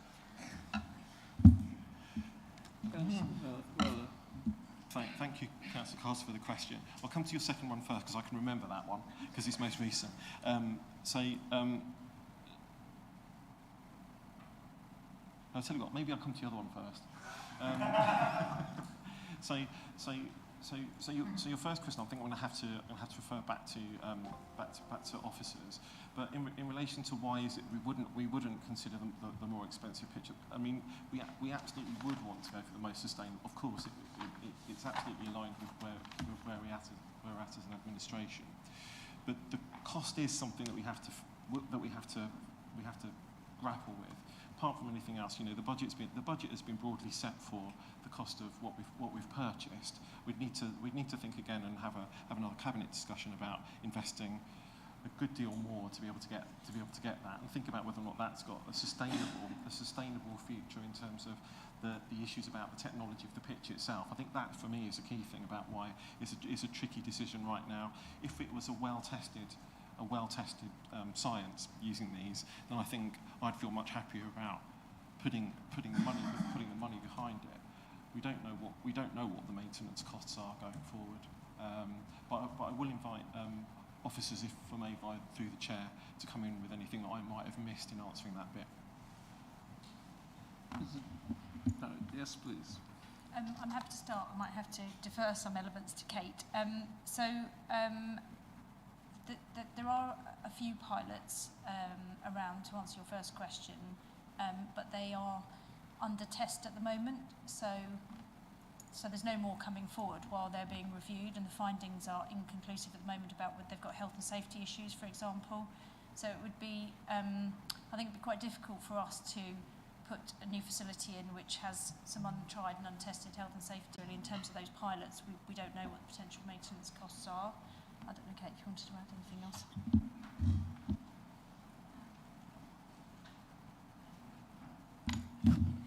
I'd just like to add that actually the national government bodies are not supporting anything but 3G at the moment to play on for actual formalised matches. So as much as we'd look at sustainability options in the future, we are working with the Football Foundation around that, and when we put our bid in, we can make sure that we're putting the most sustainable option for that 3G, what was available at that time.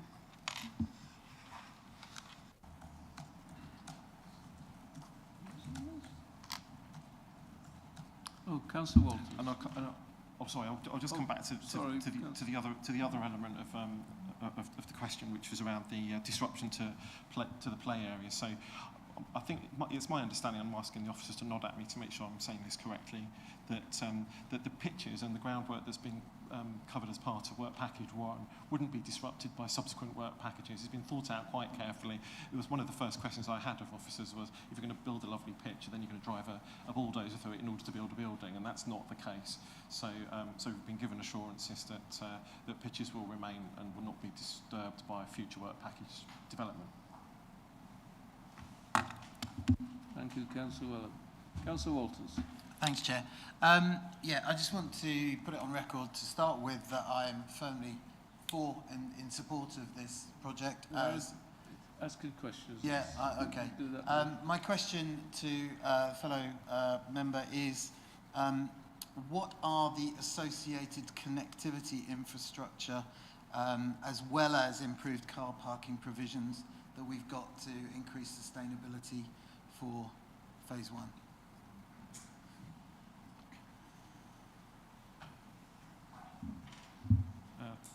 Thank you, Councillor Walters, for the question.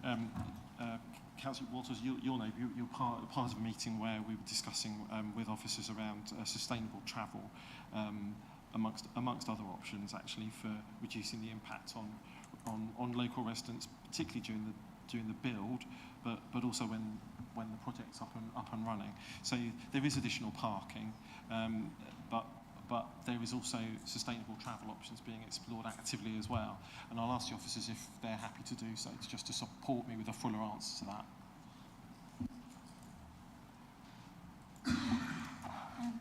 So there is improvements going to Route 51, which is the main cycle route through Stowmarket, to make that more accessible.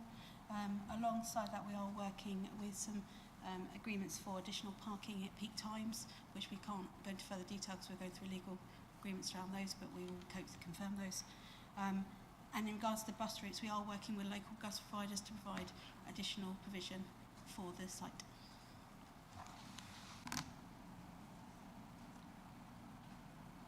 Have you happy for that answer, Councillor Walters? Councillor Weller, you have anything to add? No, nothing further from me, thank you.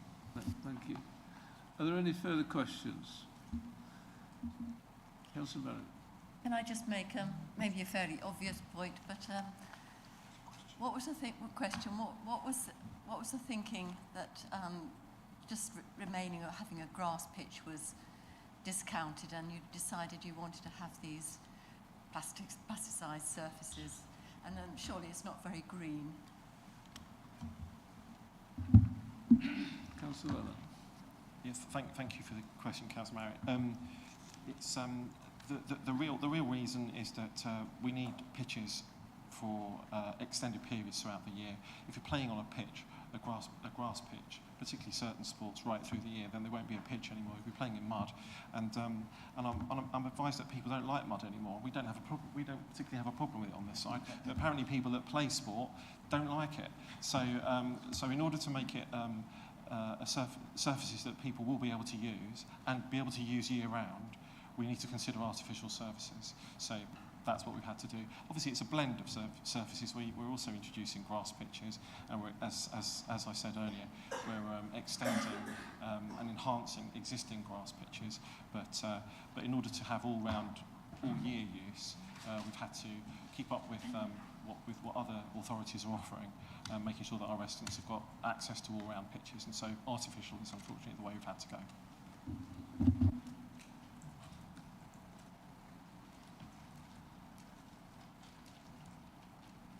If no further questions, we will now move to debate. Councillors will only be allowed to speak once for 3 minutes, and this will be timed.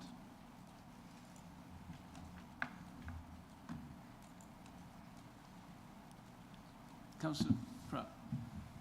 Thank you, Chair. I would just like to say that I am in full support of the first work phase of the Shelf project to upgrade the sports infrastructure on the site. As I've said before, and I've declared this as an interest, I am a teacher at the school, and I can say that the outdoor sports track and the games facilities in this school are in a very poor condition and poor state, and really in the need of a major upgrade. It's got to be it's a huge priority for the school and for the community as well. It might be worth sort of highlighting, actually, that Stowmarket High School's rugby, football and netball teams have seen many victories and successes in matches at home and away matches. So I think this is a really well-deserved input and investment for the community, and I hope it inspires them to take up sports with more rigour. I think, as a first phase of the Shelf project, this will provide some really much-needed improvements to these degrading sports facilities and give the students that extra motivation to engage in sports during school and after-school clubs. Thank you. Thank you, Councillor Pratt.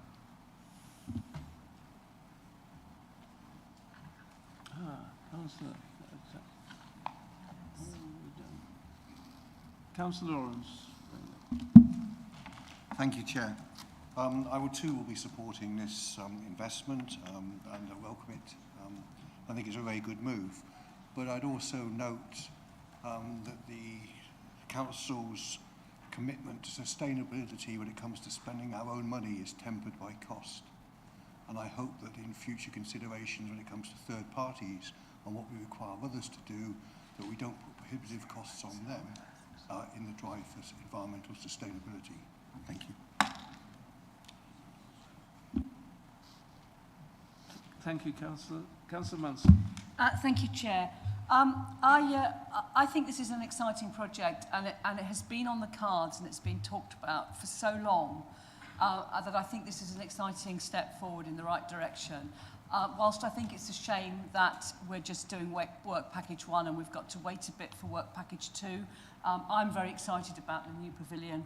I'm looking forward to a coffee shop on site that serves decent coffee. But more seriously, I think that it's one of the appendices about the health inequalities in Stowmarket actually makes some quite stark reading. I was quite shocked that over a quarter of the children in Stowmarket are classified as obese.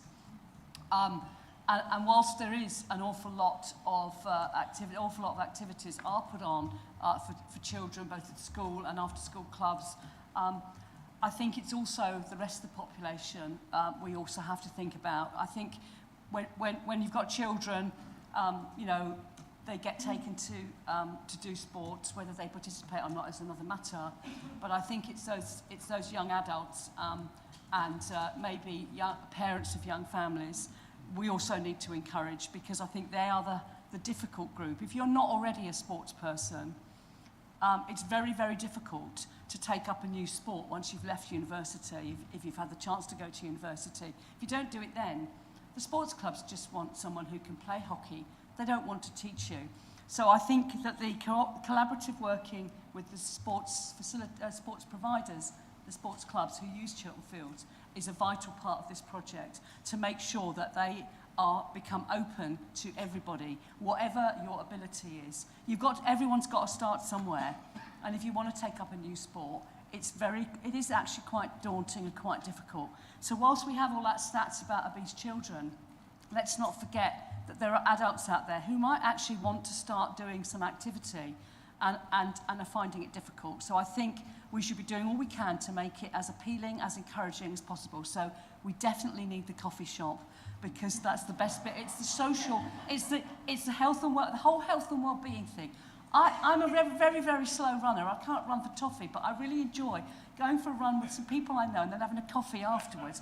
It's the coffee afterwards that's important for my health and well-being, just as much as the running. So I think this is an important step forwards.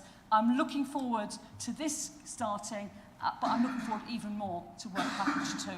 And I will be supporting this. Thank you. Thank you, Councillor Mansell. Councillor Wilshire. Thank you. Yes, very exciting, and I'm right there with you. It's been a long time coming, and inclusivity is the bit that I really want to talk about. My concern, obviously, with cost of living impacts, etc., and the expectations of costs and income, and about trying new sports. At the moment, it's very difficult when people are expected to pre-book and pay in advance, and that's a barrier, especially when you've got families that are struggling. And this is a potential release to do some sports and activity away from all of those pressures. And it is really, really, really needed. But it's got to bear in mind the accessibility from a financial perspective so that it is inclusive. Thank you. Thank you, Councillor. Councillor Hicks, did you have something? Thank you very much. I think I'd just like to pay credit, and I hope councillors that have been here for some time will, to Councillor Harry Richardson, who actually was behind this in the very beginning, and he was absolutely passionate about trying to get this delivered. So, yeah, I will be supporting it. It's been a really interesting evening for me this evening, and I can't say this without smiling, but I need to. So we've approved earlier to have investments in BP and Shell. We've at previous meetings supported Suffolk, which was, again, we were always told would never happen, and it was terrible, and now the new administration is supporting it. We've supported Gateway 14, again a project which wasn't always supported. We're voting tonight to vote for plastic over grass, which I never thought my colleagues on the other side of the chamber would support, and we're supporting Shelf, which actually is a really good thing, so I'm absolutely delighted to support it. Thank you. Thank you, Councillor Hicks. Councillor Whitehead. Thank you, Chair. Well, I'm pleased to see this exciting initiative, which was started by the previous administration, moving forward. Prior to May, I was saying behind the scenes, this ambitious master plan needed to be broken out and brought forward in fully financed packages. I'm pleased to see that, although, having said that, I'm disappointed that the poster child of Shelf, that's the pavilion for the rugby and cricket clubs that previously featured so much in illustrations to publicise Shelf, isn't now within the first package. Also, although we've got no councillors in my group now in Stowmarket, I've been advised by what I believe is a reliable source that the Stowmarket Football Club are keen to use some of the facilities such as a 3G and Mugger, but they've not really been engaged as consultees, which on the face of it does seem rather a strange oversight. I also wonder whether the health part, the H of the SHELF, will ever be delivered. It's crucial the NHS do step up to the plate and commit to this project if it is to achieve its full potential. But I certainly support this overall project, look forward to delivery of as much as possible of this ambitious overall scheme over the coming years, and fully support this step 1. Thank you. Thank you, Councillor Whitehead. Councillor Custon. Thank you very much. Councillor Mansell says the cafe is going to be a big social hub of this. You wait till Stowmarket Rugby Club moves in. It's going to be fantastic. Huge fan of this. Well done for your hard work that you're doing on this.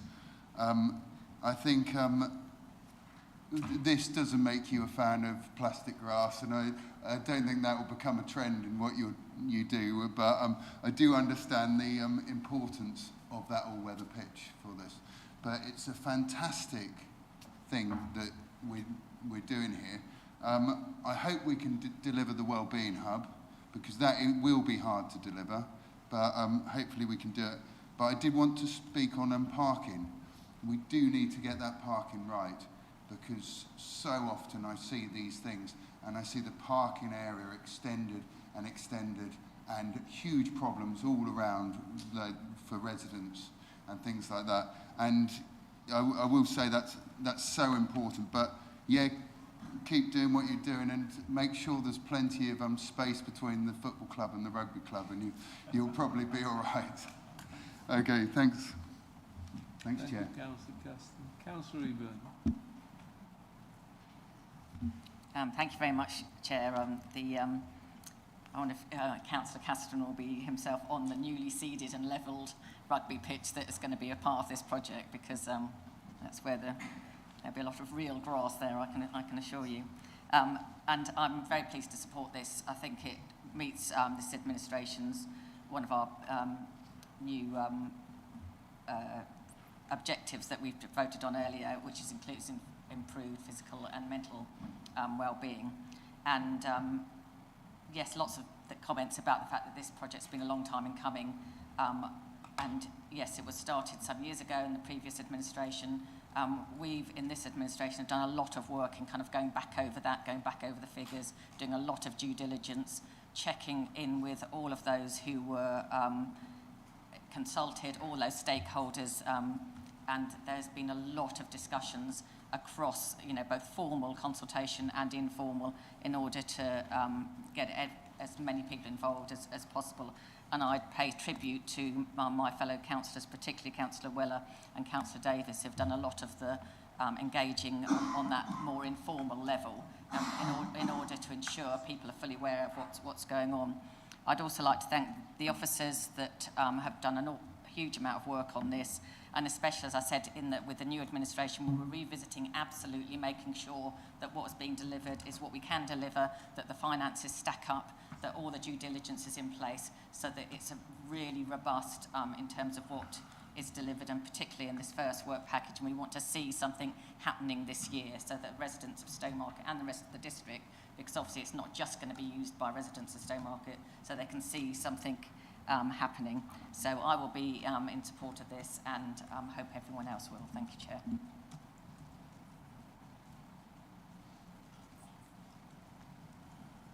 Thank you, Councillor Eburn. Are there any further points? Councillor Walters.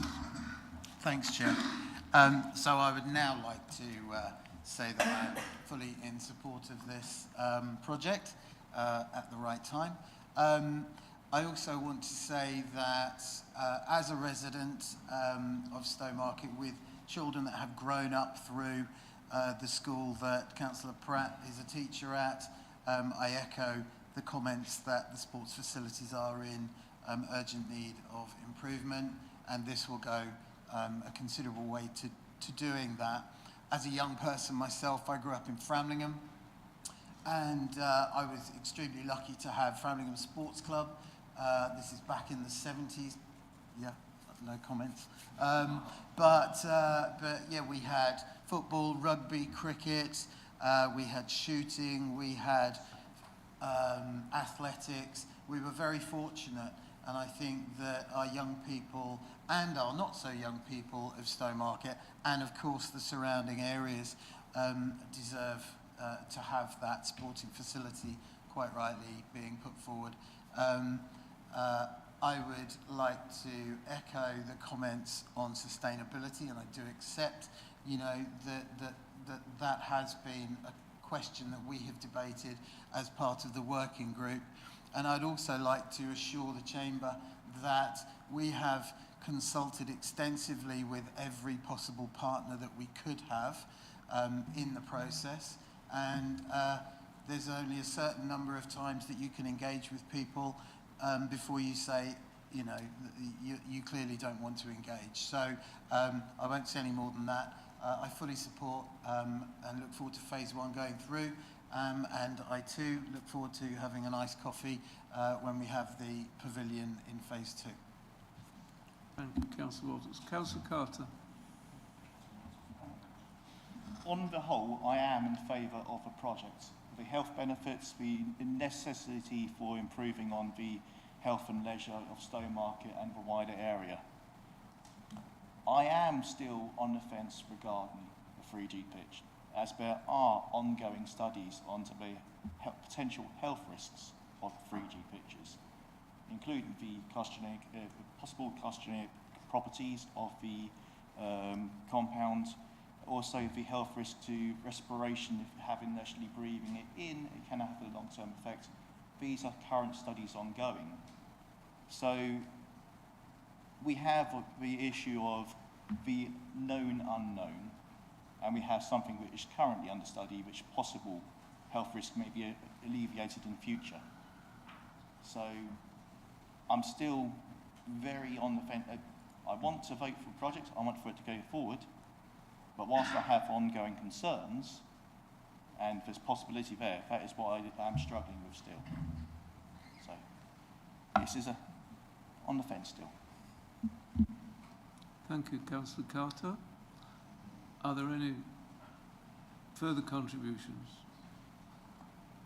Councillor Linden. I would like to ask you, can you give references to these ongoing studies regarding health risks for plastic turf? That would be very interesting, because after all, the amount of time each youngster actually spends on this pitch is very limited, particularly in comparison to other environmental dangers. Thank you. That is, we're in debate, but that, are there any further points in the debate you'd like to make? Councillor Weller, would you like? Have I missed anyone? Thank you, Chair. I'd like to thank members for their helpful contributions to debate and indeed questions beforehand. Coming to a couple of them specifically, I just wanted to raise, come back to Councillor's remarks around inclusivity and access. That's absolutely at the heart of what we want to do here, and also thinking about, you know, this is not ever intended to be an income generator for the council. So we'll be looking really carefully at making sure that those that are least able to are able to access actually these services, both from a financial point of view, but also where people may be restricted from accessing these services for other reasons besides financial. So that's absolutely key to what we're doing. The environmental sustainability issue is one that we have discussed in the working group, in the members' working group, and it's been the cause of much consternation. We, as a Green Group, wouldn't be happy with it were it not for the fact that there was an option that can't be fully explored at the moment. The 4G pitch really can't be, because we don't know enough about whether or not that is a more sustainable option actually in the long term. We know that certainly at the point of installation it might be, but there's still a lot to be proved around that matter. But what we do need to do is ensure that we've got pitches that are available for use, because we've spent a long time waiting for them. We also need to bear in mind that we need to be comparable with other authorities nearby, and we want to make sure that we're attracting sports to the district, but also ensuring that we've got local facilities for local people without them having to travel for them. I'd encourage all members to vote for the proposal. Thank you, Councillor Weller. I'll now ask the Assistant Manager Governance to conduct the electronic vote. Thank you, Chair. Members, that vote is now in progress.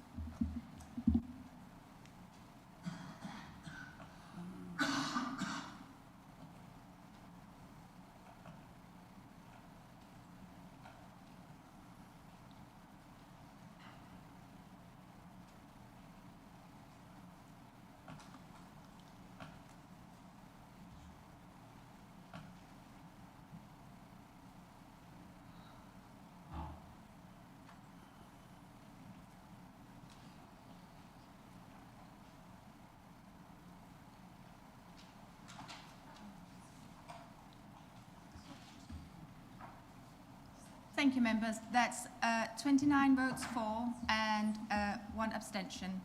That's carried, Chair. That is carried. Thank you. We're now going to sort of interrupt the meeting for a short comfort break to allow everybody just to refresh themselves a little before we move on to the Skills and Innovation Centre. Thank you. 5 minutes?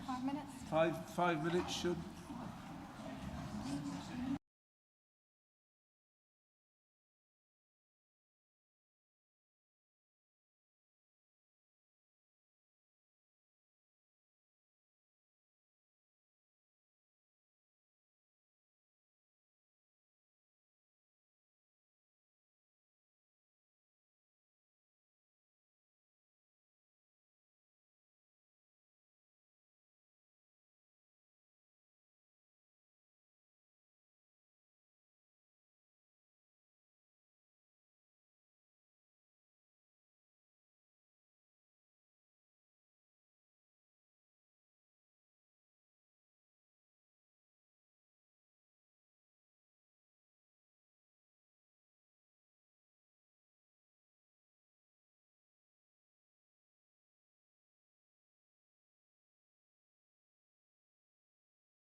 Thank you, everyone.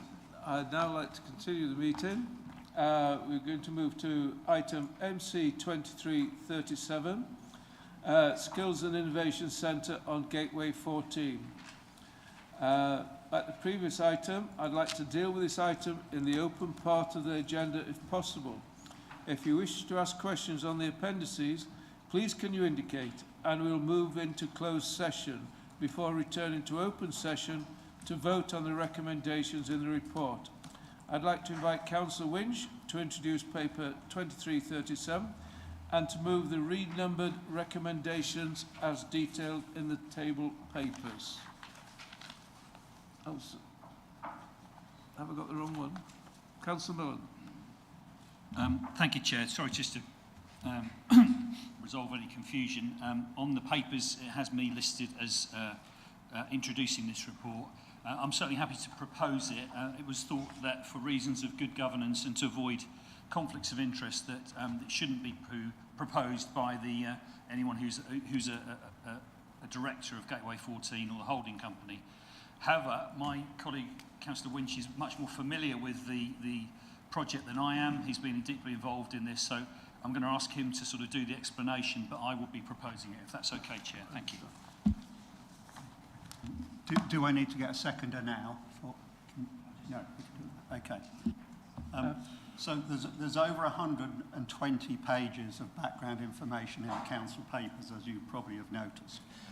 So I'm going to try and do a bit of a summary of the whole thing and pick out the points that I think would be really useful for everyone to register. So I'm going to try and answer what is it, why are we doing it, a little bit about how we're doing it. I'm going to touch on the financial case and then talk a little bit about the risks involved. So what is the Innovation Centre? In my mind, I have three things. It's a building, it's a set of service offerings, and it's a statement of intent. So the building, straightforward. It's a 35,000 square foot, three-storey building that's going to be on the Gateway 14 Park, and it will have meeting rooms and training facilities. The service offerings, and I mean by the service offerings, how will the Skills and Innovation Centre get its income longer term? So the first service offering is office space for innovative companies, so there'll be a tenant policy to get the right type of company, and that will make up roughly half of the income. Then there's an offering called co-working, which is where individuals can work in a more open plan and networking type environment. Then there's the training and meeting room side of the offering. That's about a third of the income. And then there's something called virtual office, which is for companies who haven't got a front office. And there's a cafe for the business park, but also for members of the public. The statement of intent is our desire to focus on innovation, skills, and the green economy for this district. And that leads me on to why we're doing it. I think there's three reasons that we're doing it. Number one, there's a bit of research in the background papers talking about skills in the district. So there's a higher proportion of lower level services in the district, relatively low productivity, a skills gap with employers, and a relatively poor provision of skills. I know this myself. I've been involved in 3 startup companies, one in Surrey, one in Cambridge, and one near where I live. And by far the hardest area to recruit people with the right skills is near where I live. So getting skills, promoting skills, doing skills training is a core element. Another key element for us is doing something about green skills. So what does this mean? It means generic business things like sustainable procurement, carbon literacy, but it also means more practical things. If I took a sector like heat pumps, the industry is saying that in a couple of years there'll be 600,000 heat pumps installed every year. Last year, the government increased the grant for heat pumps for households to 7,500. I know of 2 entrants to the market this year who are planning to each train up 10,000 engineers just in their own network. So in the next few years, we're going to see tens of thousands of people trained up in installing heat pumps.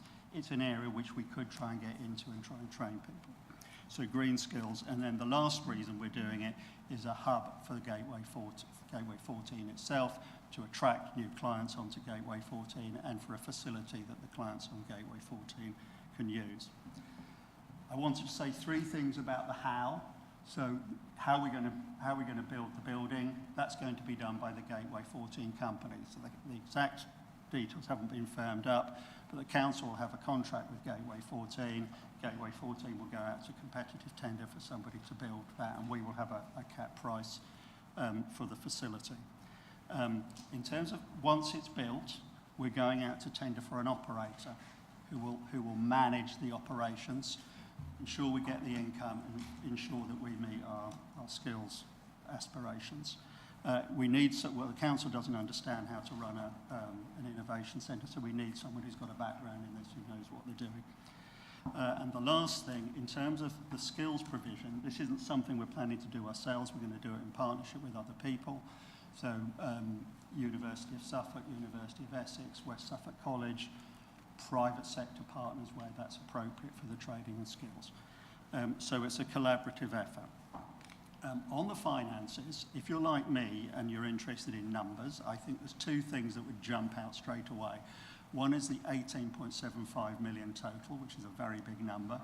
And the other thing, it's mentioned somewhere in there that the project, I can't remember the exact words, but it's something like isn't financially sustainable or some long sentence that's in there. So I just want to cover this off, explain how it's funded. So it isn't financially sustainable in the sense that a private sector operator wouldn't invest in this because the long-term income is not high enough. That in itself is not a problem because the reasons we're doing it is not an income-generating project. But that does raise the question of, once we've built it, operationally, it won't require council money, but it requires a lot of upfront funding. We're going to be funding this with a £6 million seed funding grant from the Freeport, and then using something called Pot B business rates that come from clients who are on the Gateway 14 Freeport site. So essentially, it will be paid for by the Freeport operation. And I think the reason I think we're really sort of, when we first saw this, we were trying to get our minds around it.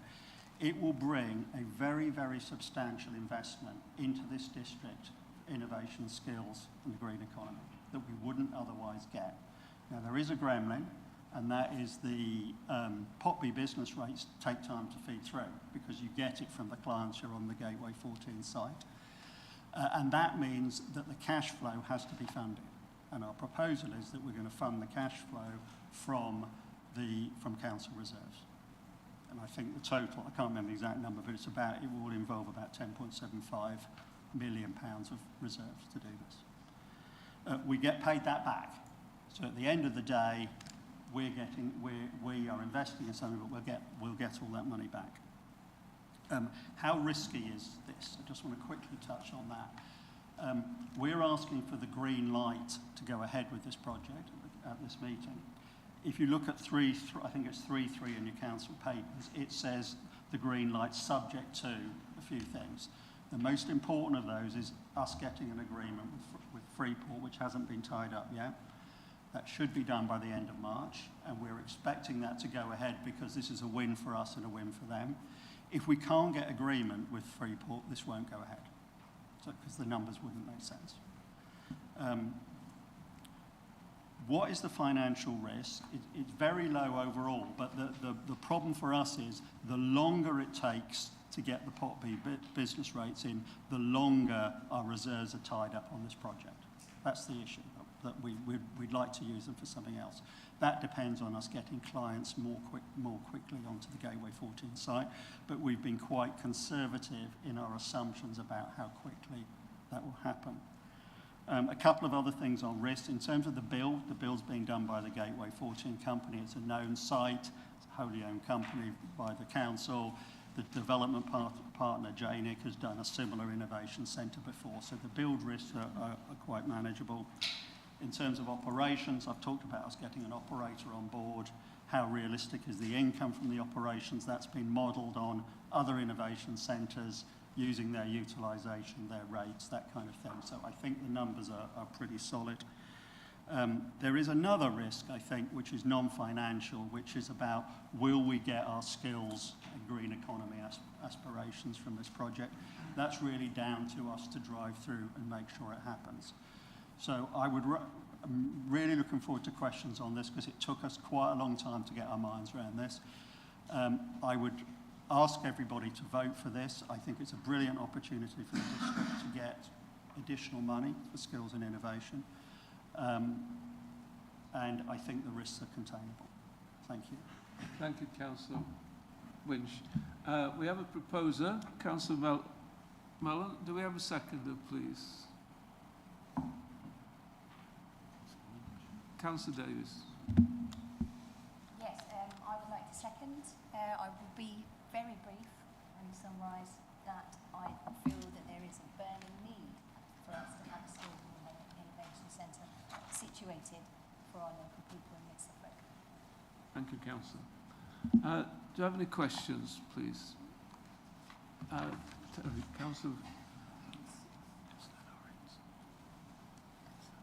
Councillor Lawrence, yes. Thank you, Chair. This is a bit of a chicken and egg question. It seems to me, and I support the principle of the project, that we're building at great cost an asset, and then we're going to go and find an operator. And when you're finding an operator, there's going to be variable qualities of operator presenting themselves, tendering or whatever. If you choose the wrong operator, the whole lot could be a disaster. And I would have thought we'd find the operator first before committing to the asset. And how, if you could put a bit more clarity on that. Yeah, please. I think we're very, very keen to get an operator on board as soon as possible because they need to be involved in the very early discussions. We obviously, in terms of an operator, we can reference them, so we're going to know that they're okay because we'll have referenced properly. But I take your point, as long as we get someone on board early, it's very difficult to go and go out to tender for an operator if you haven't even got approval to go ahead with the scheme. So I think we need to get approval today and get the Freeport negotiations sorted out before we're in the background working on a tender for an operator, but we need to get to that point before we speak to people. Councillor Hicks. Thanks. Can I just ask two questions, if I may? Yes. Can I just ask, when do you expect Freeport East Board to come to a conclusion? Is there a set I think date? it's March the 20th. March 20th. Okay. And skills and innovation. So, I mean, I think it's great. Of course, I'll support it. What I'm just wondering is, what sort of research have we done looking at other ones that are operating and how their models now finding that actually they aren't full? There isn't as much demand as people maybe anticipated. So how have we done that work to anticipate how big it should be, how big the offering should be? I'll do a quick answer and then I'll get Fiona to fill in. But the team have been around quite a few of the other local innovation centres. And I think that one of the key things that came out of that was issues about utilisation. And generally, it's much easier to get the office space highly utilised with small companies. It's much harder to utilise dedicated training facilities, is why built into this is much more flexible space in terms of meeting rooms and training facilities. I don't know if you want to. So we have done quite a lot of research and we're constantly revisiting that research in terms of we've visited and have an ongoing dialogue with, I'd say, most of the innovation centre operators in the East. But we also brought on board some months ago now Hethel Innovation to act as a critical friend to us, and obviously they manage their own operations, which has been very, very useful. Generally speaking, none of those innovation centres are seeing any sort of drop-off, actually. If anything, it's the reverse, and that they're all pretty full. But to further de-risk the project, and this was advice from Hethel and others, we, in our financial income calculations, we've assumed that there's always a small void, and that's for two reasons. One, to make sure that we're financially prudent in terms of the income levels, but also to allow space for people already in there to move around. So by keeping a small percentage of the space sort of not calculated in the total income, it gives some flexibility. So we're fairly confident that this will be viable in terms of filling the spaces. As Councillor Winch said, the skills element is a little bit more tricky to assess, which is one of the reasons why we commissioned a report from Res Publica to look at the skills landscape not just across Mid-Suffolk, but also across the Freeport area. And that's obviously subject to further scrutiny through the Freeport business case stage. So I think we've done as much due diligence as we can to de-risk it. Thank you very much. Have we got any further questions? Councillor Linden. Yes, I've got two very connected questions, if that is okay. First, I wonder what is the price difference between constructing a green roof as compared to a common standard roof? And second question connected to this is the barriers against moisture penetration in this roof. For how long will they actually last? And how do we know when they start to end their best by date, so to speak? Thank you very much. Okay, I'm glad you asked that question because I deliberately tried not to mention the green roof. Anyways, come on. So I can't remember the exact cost of the green roof. Where we are on this is we've put a green roof in the costs. We would like a green roof. We're about to do referencing on this because we wouldn't want to go ahead without checking out this kind of detailed questions on the maintenance. We will probably go ahead with the green roof, but it hasn't been decided yet. Because it's subject to us really, because it makes a difference in the structure of the building, because if you have a green roof, you need more strengthening. So it's something that we still haven't 100% buttoned down yet. But we take on board that there's maintenance issues and we need to check that out through referencing.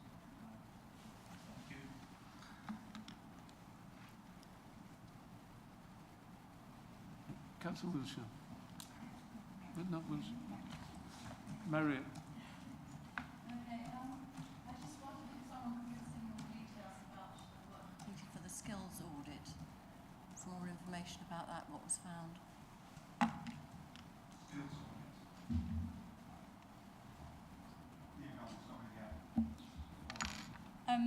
So the skills audit links back to the Res Publica report that we've had done. So they've done a fairly extensive piece of work looking at the levels of skills and the movement in skills levels over the last 20 years.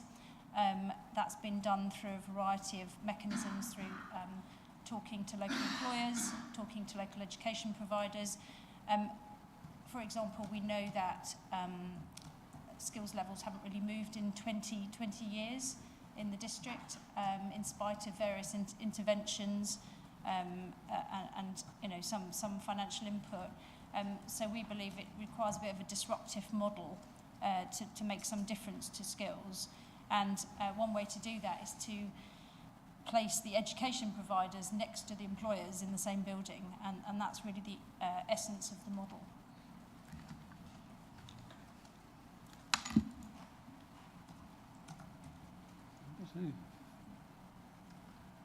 Unless there are any further questions, I will now move to debate.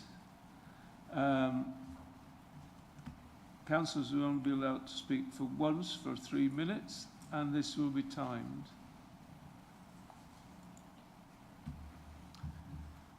Would anyone like to open the debate? Councillor Matheson. Thank you, Chair, as no one else will.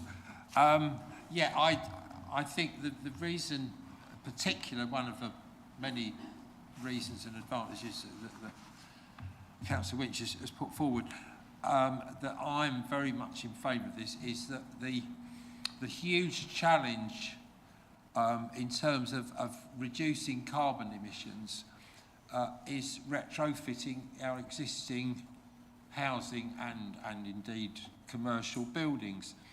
And that, apart from the financial challenge of doing that, the skills challenge of getting that done, the confidence of the householder or the business, the building owner, of going ahead with that is being held back by concerns about the quality of what will be done and the business acumen and reliability of the businesses carrying it out. And if we can really generate a throughput of people with those skills, then it will tremendously help the problem of retrofittings. Thank you, Councillor. Councillor Caston. Thank you, Chair. I do wonder if this green roof will offset the plastic pitch on the other side of Stowmarket. But no, all joking aside, we have got to be really careful about that kind of thing, because by the time you've made a building strong enough to have a heavier roof on it, you can do a lot of environmental damage and create a lot of carbon doing it. And for me, solar panels are such a massively more beneficial way of covering a roof than putting grass on it. I support this. I think this is a really good idea. I think it's quite exciting. I do have some worries about it though, and my worries are that in the research in these papers we haven't taken into account innovation labs. Well, innovation labs in the University of Suffolk we've taken into account. We haven't actually taken into account innovation labs in Stowmarket, which is right near the train station, and doing exactly what we're doing here. I think we should. I think we've got to be careful that this works, whether this is the right place to be doing this. This burns a lot of reserves doing this project, and it's got to be successful. It's so important. I want it to be successful, and I really hope it is, because there's a massive benefit from it. But when you're burning those reserves, it's hardly Canada Square in the middle of a warehouse industrial estate, and it's not got the links of some of the other places quite near. So yeah, we have to be careful of that. But what I will say, if it all does go wrong, it'd make a fantastic council office in Stowmarket. Thank you. Councillor Carter.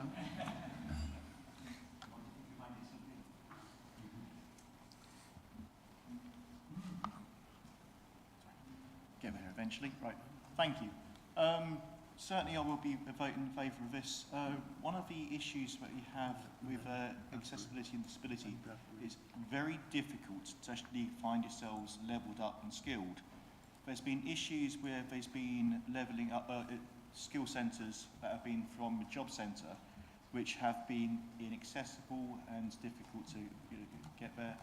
A custom-built skill centre, a fully accessible one, which I won't mention some by name, but do have some accessibility issues with larger rooms for actually getting around. It is certainly it's a help for those who would like to get more skills and be more employed. Regards the green roof, I'm very much in favour of solar panels, but there have been studies on green roofing for biodiversity improving and actually regaining.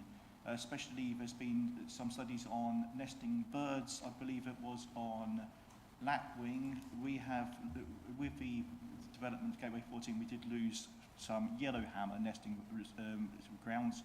A green roof may actually reintroduce some of the previous occupants to the area. So there are ongoing benefits for both. Thank you.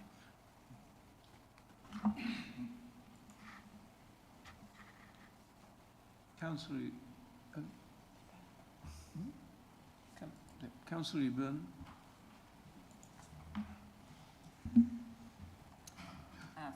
Thank you very much, Chair. I'll be supporting this. I want to say that when we took this on as an administration, there were quite a few holes, let's say, in the business case in terms of how it was going to progress. And we've worked extremely hard and with the team here in order to fill those holes and actually look at a real lot of due diligence, go through the financial robustness of this with a fine-tooth comb, and hence the sort of changes for those councillors who were here in the previous administration in terms of how this project is going to be funded, because we did have to look very, very carefully at what was previously proposed. And we had to make sure that we looked at the commercial details, the financial details, and most importantly for us, has been pointed out many times so far this evening, the sustainability of this, and the sustainability from an environmental perspective, but also from a longevity perspective. You know, we want to ensure, and I think we would all want to in this chamber, ensure that this is a success and really delivers, as it were, for the people of Mid-Suffolk. It's good as well to see that this is investment in Suffolk and in Mid-Suffolk and not in another part of the country. So we are really pleased to actually support investment in our district, and I think that is extremely important, not just to us but to residents and citizens of Mid-Suffolk. And with regards to the skills, I think we've all recognised, I mean, as has been shown in recent years with regards to when the University of Suffolk was created, that Suffolk had been ignored somewhat in terms of skills and the skills kind of services that we needed to actually upskill the population, and not just young people, but we're talking about adults retraining and so on.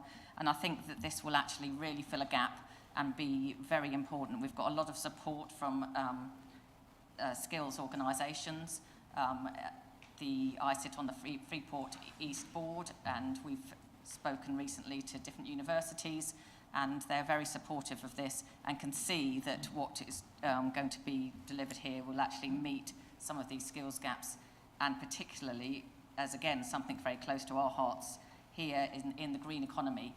And it's something as well that aligns very closely with obviously the Freeport East objectives, because the green economy is something that is a high priority, and it's something as a high priority for our group in particular. So I think it's good to see such a sustainable site delivering sustainability across the district, and I'm very pleased to support it. And I'd like to thank again the team for all their hard work on this. They've had to deal with a lot of probing and questions from us, and changes to schemes and so on, and have dealt with that with all the very complex details that sit behind this project. So thank you very much, and I hope everyone here will support it. Thank you. Thank you, Chair. Well timed, Councillor Eban, thank you. Councillor Patchett. Thank you, Chair. I'm very much in support of the Innovation and Skills Centre. I think not just because it's in my ward, selfishly, but because I think this could be an absolute exemplar building for the whole of Mid-Suffolk, and it gives us the chance to actually show off who we are and put ourselves on the map. We, as administration, inherited Gateway 14 and many other projects as well, and change takes time, and this is one thing that we can definitely put our stamp on, and we can make this as green as possible, and we can make it as sustainable as possible. And if we adhere to our ESG, environmental, social and governance principles, we can employ all of that into this building and sort of really show off what we can do. And it may even turn out to be a money spinner. And also, like Councillor Caston said, I look forward to retaining a room large enough that we can hold full council meetings in there. Definitely, the skills are needed in that area, in this whole area of Mid-Suffolk. And currently, where are people going to do that? There isn't anywhere. So I think let's put Mid-Suffolk on the map, let's put this administration on the map, and let's all get behind the Innovation Centre and fully support it. And perhaps I would suggest, maybe in lieu of a green roof, perhaps what we do is we have green walls that I've seen on some buildings as well, because that can look very attractive and would definitely fulfil our needs. Thank you. Thank you, Councillor Patch. Councillor Orkin. Thank you, Chair. No, I think it's an incredibly exciting project, and we know that digital and green skills are incredibly short supply, both regionally and nationally. I also was particularly pleased to see that there was a virtual office offering and a co-working offering, because I think 70% of businesses start from home around a kitchen table. So providing those services that help people to sort of grow and expand in the very early stages is really useful, and then obviously there's going to be more space for them to grow into further down the line. So it's great that it's got that sort of full variety of spaces for business to grow and expand. So I'd be very happy to support it. Thank you, Councillor Elkin. Excuse me, Councillor Pratt. Before we continue with the debate, the meeting's approaching 3 hours of duration, and the guillotine rule will apply unless members agree to extend the meeting. We have 2 more motions to debate. May I have a proposer, please? Councillor Mellon. May I have a seconder, please? Councillor Caston. Could we have a vote by show of hands, please? Thank you very much. That's carried. Councillor Pratt. Yeah, I just want to briefly say that I fully support the scheme. Now, not only just because, you know, the building will be exceptional, it will meet BREEAM standards of excellence, and for the potential it has, you know, for training to sort of meet that skills gap that Councillor Matheson mentioned, and also the jobs that it could potentially create as well. One thing I would like to sort of bring up is not really a question, but how this relates to the future occupants that will be on the Gateway 14 site and attracting companies and businesses within the green industry. To give you an example, a lot of the green you know, infrastructure and upgrades that we're going to make will, over its lifetime, at the end of its lifetime, create waste. And some of this waste cannot currently be recycled very easily within the UK. Take solar panels. They've got a lifespan of 25 to 30 years. At the moment, I believe France has pioneered the recycling of these, and as far as I know, we've got very limited recycling capacity here. What can we do as a council, as many have questioned, to give direction to this project, to encourage a company that could potentially set up a recycling facility? Maybe the Innovation Hub has a part to play in that, in providing the training, the outreach, and sort of spreading those ideas. So yeah, I think it's an exciting project. I think it's got tons of potential. One slight criticism is, it might not relate to this hub, but maybe to the whole project, is that I think we've missed out on an opportunity to connect Gateway 14 and this hub to the town centre with an underpass, Kesgrave style underpass, so people on bikes, e-bikes, can walk or cycle or use quicker means of buzzing into the town centre, and bringing some economic support to businesses and services in the town centre. I don't know how easy it would be to do this ad hoc or retrospectively, but I do think that that's a massive opportunity that we're missing out on at the moment, and maybe we should factor in something like this in the future. Thank you, Councillor Pratt. Councillor Whitehead. Thank you, Chair. Yeah, I'd agree. This is another very exciting initiative. It's described in the report as a unique proposition. I've visited skills and innovation centres in Haverhill and on the Colchester University campus. I was very impressed with what I saw there. One was very much entrepreneurially driven. The other obviously had a lot of take-up from within the wider campus there. So this does feel different, which is, I guess, why it's called unique. Paragraph 6.9 states the scheme is not financially viable. And very unusually in a council report, that's actually underlined. I can't remember the last time something was underlined like that. Paragraph 8.2 lists some really quite sobering risks. And I'd like to say, and this is without going into any of the confidential financial details in the non-public papers, I have some real concerns about how narrow is the gap between the projected revenues and projected expense. A narrow gap means a small change in the revenue assumption can either on the upside increase the bottom line quite substantially, but similarly a narrow gap on the downside could turn it from a surplus to an operating loss. I'm also concerned that some of the confidential revenue assumptions are ambitious in terms of both utilisation levels and the charging structure. So I feel the risk is on the downside. But I'll say to the whole council, I'm no expert. This is just my own gut feel, looking at the numbers. So the project could be a resounding success, both socially and financially, or it could turn out to be an expensive white elephant that could cost the council, and therefore by definition, Mid-Suffolk residents, dearly in the future. And only hindsight will tell us where it falls on that wide spectrum. Now, clearly, I hope I'm being a pessimist, and it will be a resounding success. So the new administration has taken over this project. I sincerely wish it well and all success, but I will be abstaining when it comes to the vote. Thank you, Chair. Thank you, Councillor Whitehead. Councillor Stringer. Thank you.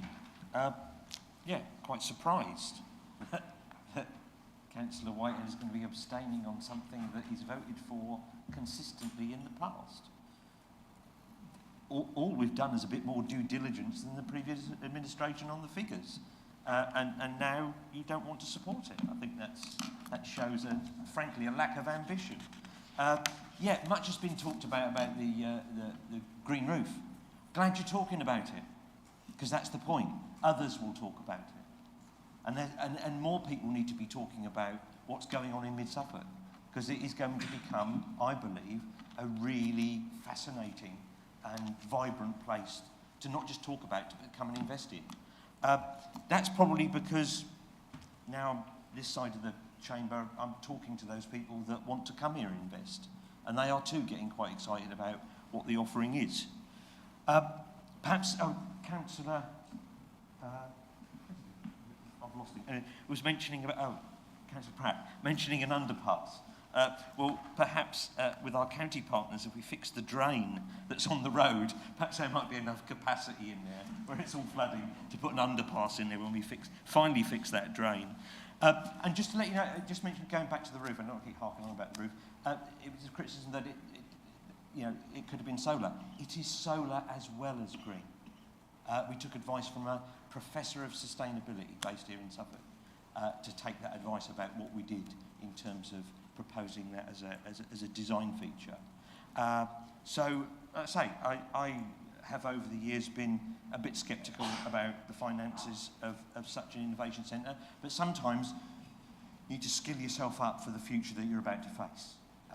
And at least we've provided that infrastructure. If we go ahead with this, we've got the opportunity to do it if the Freeport back us in March, which I hope they do. And it will certainly put us on the map. So I will be definitely voting for this, and I hope that all of the rest of the council does. Thank you, Chair. Thank you, Councillor Stringer. Have we got any more contributions? Councillor Winch. Am I allowed to speak again? I'm not sure of that, because I'm not the... I think so. Well, we have a... He hasn't spoken. You haven't spoken, really. You've given an introduction. So officially, Okay. You haven't spoken. Well, there you go. So I just wanted to pick up on a couple of things that have been said. I don't like this phrase that Councillor Caston used, burning reserves.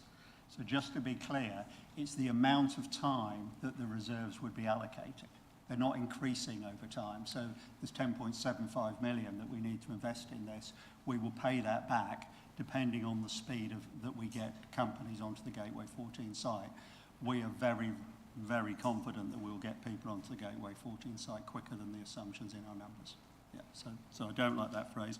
I do think that the Innovation Centre will be really good for getting new clients onto Gateway 14 and the sort of clients that we want.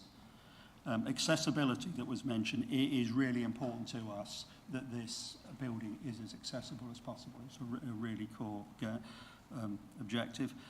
The Gateway 14 connection to the town is outside the scope of this project. I think it would be brilliant if there was much better connectivity to the town. And I just want to pick up on this very narrow gap. I think after 5 years, the income's about $1 million and the costs are about 750. If you're going to major on skills, you're not going to get a very high margin. You could get a higher margin by switching everything around and just focusing on office accommodation.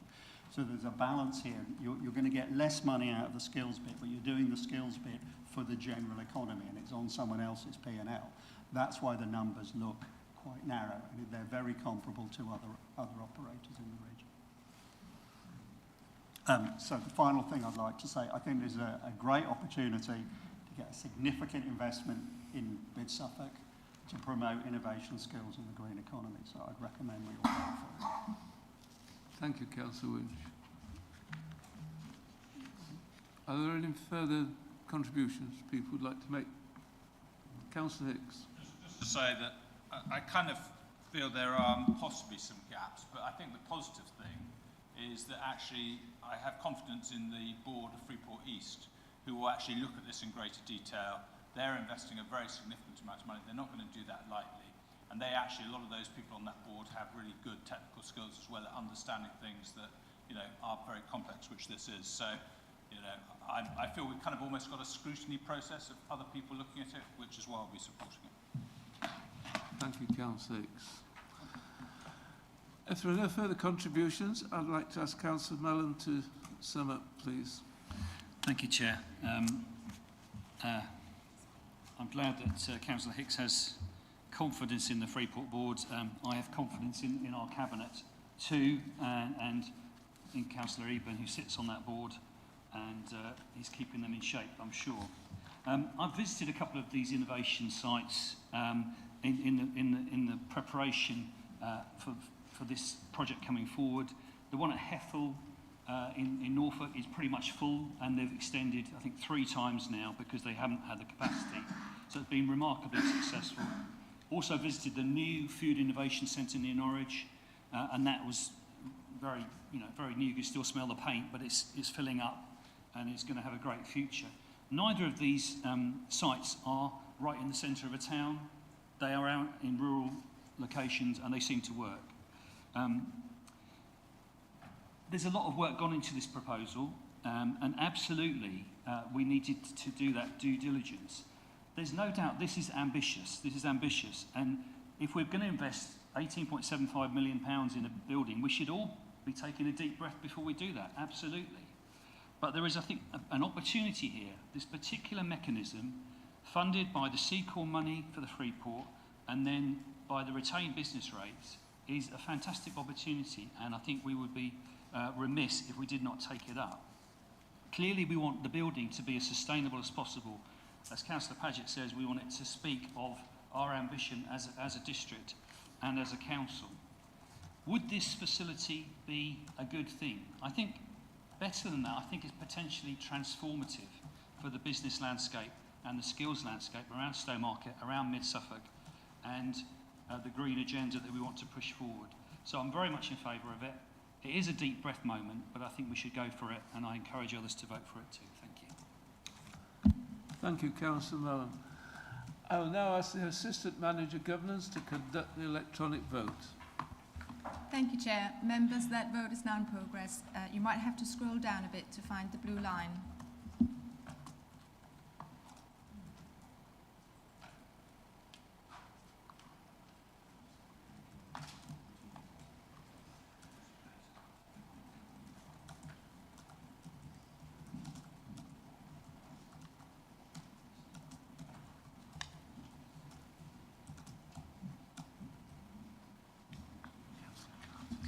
Councillor Carter, may I help you?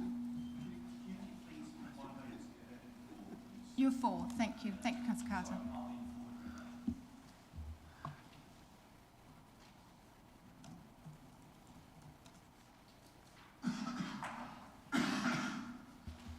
Councillor Penny. Have you got? Thank you. Thank you. So that is 29 votes for and 1 abstention. That's carried, Chair. Thank you. That is carried. I think at that point I'd like to thank the officers and the Cabinet members for the preparation and the thought and care that's gone into the appendices that support this motion. Thank you. Right.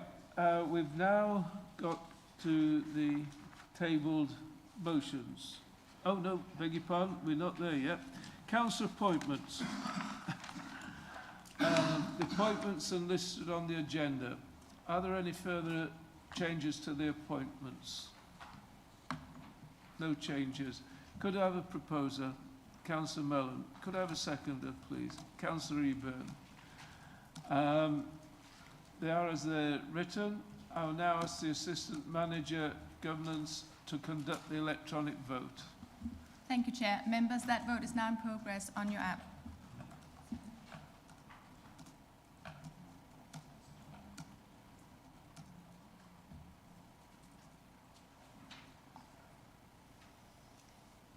Councillor Carter, may I take your vote? Thank you.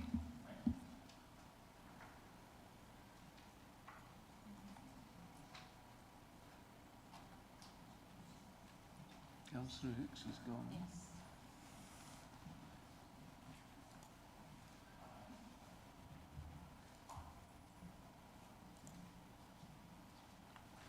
Thank you, members. That is 29 votes for. That's carried, Chair. That is carried. Thank you. We will now proceed to item 21A, to consider the motion on office received from Councillor Overath. Councillor Overath, would you like to move your motion? Thank you, Chair. A community rail partnership for the Ipswich to Cambridge line aligns both with government's community rail strategy and equally with Greater Anglia's goals to promote sustainable travel and climate objectives, and to make local lines and stations a stronger part of their local community. It can provide huge scope for a range of community initiatives involving local businesses, charities, artists, volunteers, and these benefits have been proven by the 9 CRPs already successfully running across the Greater Anglia region. All relevant councils have expressed their support, and Greater Anglia is offering significant financial as well as technical and commercial support to get this off the ground. Our own proposed contribution is relatively minor. In terms of timing, the next tranche of Access for All funding to improve station accessibility will be opening in April, and there will be bids for improvements along our line, so this seems ideal timing for Mid-Suffolk to promote the CRP. I therefore propose the motion that this council resolves to work to set up a Mid-Anglia Community Rail Partnership encompassing the rail stations of Thurston, Elmswell, Stowmarket and Needham Market. This council agrees to contact Greater Anglia to progress this partnership as soon as possible. Thank you. Thank you, Councillor Overath. Do I have a seconder? Councillor Bradbury. Thank you, Chair. I'll be pleased to second that motion. Thank you, Councillor. We'll now move to the debate. Councillors will only be allowed to speak once for 3 minutes, and this will be timed.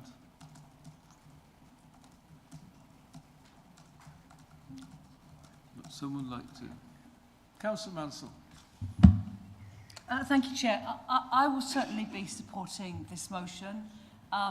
Anything that promotes the use of the railway line that runs through our district has to be a good thing, in my opinion. I still remember many years ago when I came back from a train trip overseas, and I arrived in Harwich and had to buy a ticket to Elmswell because my parents had just moved to Woolpit at some ungodly hour in the morning. And the chap in Harwich said, "There ain't no station there." And I said, "Oh yes there is," having never been there before in my life. But clearly if people in Harwich didn't even know there was a station in Elmswell, I think that's pretty sad. So we really need to put this line on the map.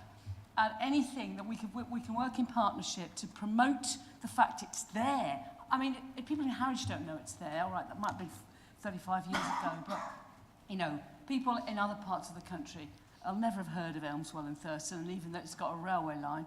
So anything that we can do to promote this fantastic transport network link that we've got in running through our district. The service from a Greater Anglia has improved infinitely since I first moved to Elmswell, long after that initial trip from Harwich.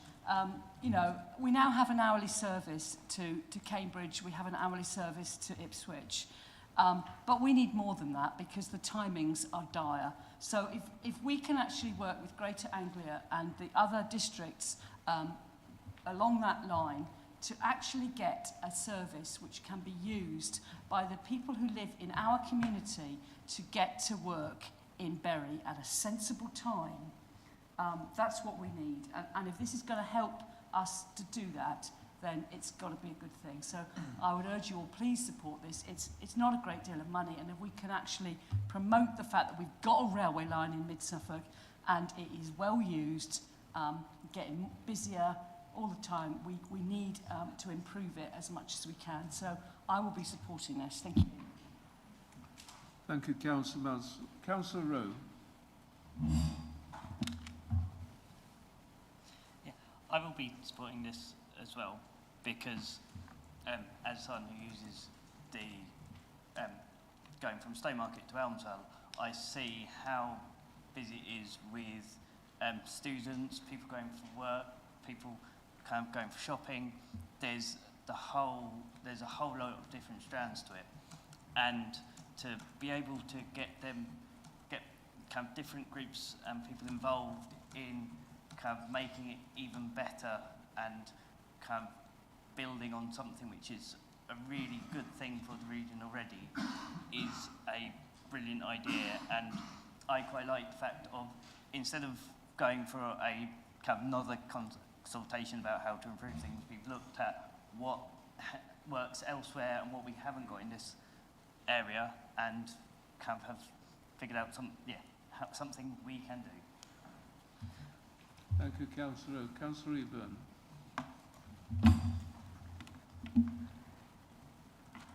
Thank you very much, Chair. I'll be supporting this motion. Just for a bit of history, in December 2018, we, as an opposition group, put forward a motion to investigate getting involved with a community rail partnership, and that motion was agreed by the whole council. Unfortunately, with the previous administration, that was then kicked into touch and nothing was done. So it is great that as a new administration, we can actually now take this forward and get this going. It's a shame that Councillor Hicks has left the meeting, because Suffolk County Council have been extremely supportive of CRP community rail partnerships across the county, but they haven't had the opportunity to support one in Mid-Suffolk because we haven't asked to get one going. So I'm really pleased that we can do that, and would thank Suffolk County Council in Councillor Hicks' absence for their support with this. So it's great that we can actually take this forward. I think it's a really good way of actually engaging across the district along the railway line, and actually to make sure that we can optimise what we're doing there in a very sustainable manner. So I hope that everybody in this chamber will support that. Thank you, Chair. Thank you, Councillor Eburn. Councillor Carter.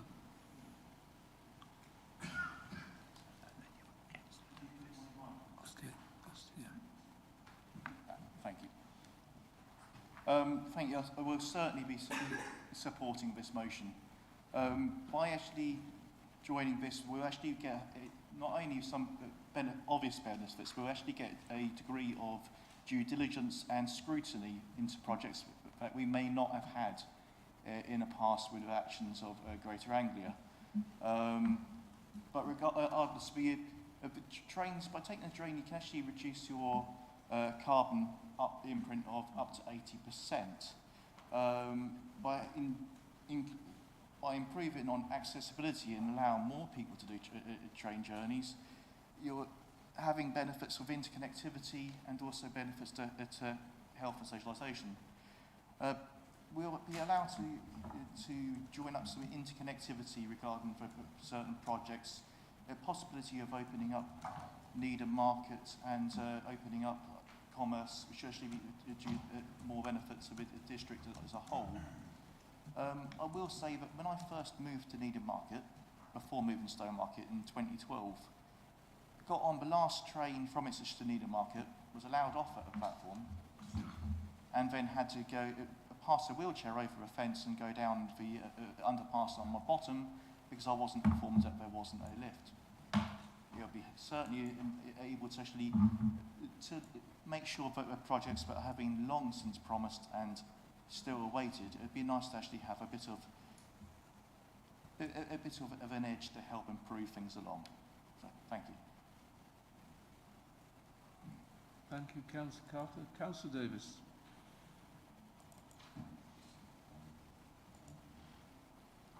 Thank you. Oh. Get that one. Thank you, Chair. I will be supporting this motion enthusiastically, as you might imagine, representing Thurston. It gives us that improved conductivity, and CATS in Thurston will be very pleased. CATS stands for a group of residents that are trying to get life back into our listed station building that used to be home for 2 families back in the day.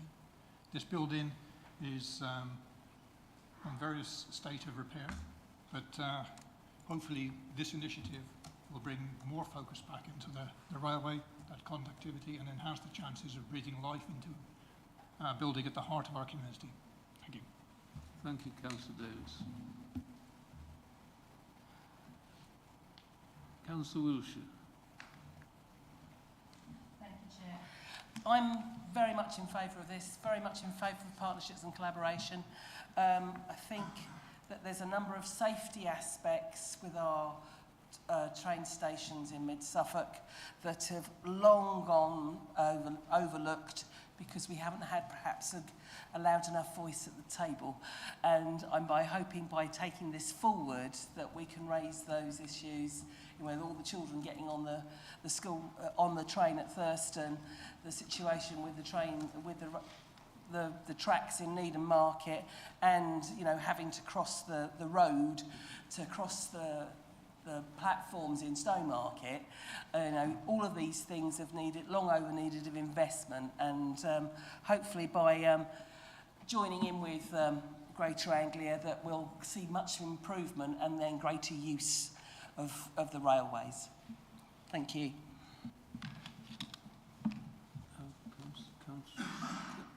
Councillor Councillor, yes, that was right. Thank you, Chair. I will be supporting this motion. This is all about improvements, and I think there is nothing not to like about that. We should be ensuring that our communities become fully connected to our railways, and as Councillor Mansell mentioned earlier, there's a lot to like about some of the railways in Europe. So I think this is a step in the right direction. And for me, anything that encourages walking and cycling definitely gets my vote. Thank you. Thank you, Councillor. Councillor Walters. Thanks, Chair. I know it's not questions, but I'm just going to say, why wouldn't you support it? Thank you. Short and sweet, Councillor Walters. Are there any further contributions? Councillor Bradbury. Thank you, Chair. Just a very quick one, just to say I'm actually on the East-West Rail Committee, so we're hoping if this is supported, we're working with Greater Anglia, the East-West Rail Committee, which is mainly Network Rail, but also Greater Anglia have an involvement in that. One of the work in Hawley and Ely has been completed. That will increase the number of trains, and this proposal to increase awareness of train travel will help that as well. So thank you. I will be supporting it, of course, seeing as I seconded it. Thank you, Councillor. Any further comments, anyone? Councillor Overett, would you like to sum up, please? Thank you, Chair. Yes, I very much appreciate everybody's comments. Regrettably, a CRP isn't a quick fix for all the quite serious access and safety issues that are connected to the railway, but as Councillor Wiltshire says, I do think it will increase our voice, and that is the voice of local communities and people who care about the railways, and that is really important. If this is approved, as I very much hope it will be, we will also need a name for the line. So, for example, there's currently the Bittern line, the Wherry line, the Sunshine Coast line. So if anybody's got any good ideas, if they'd like them to feed them to me, I will pass them on. Thank you very much. Thank you, Councillor. Thank you, Councillor Overett. I will now ask the Assistant Manager Governance to conduct the electronic vote. Thank you, Chair. Members, that vote is now in progress. You do have to scroll down the page to reach the blue line.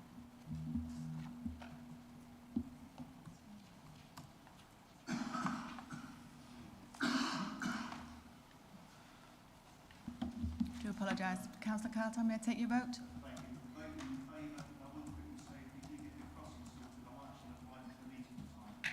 Councillor Carter, take your vote as full. Thank you.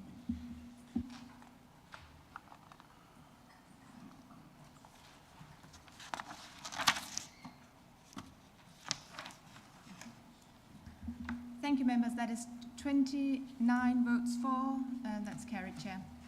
Thank you. That is carried.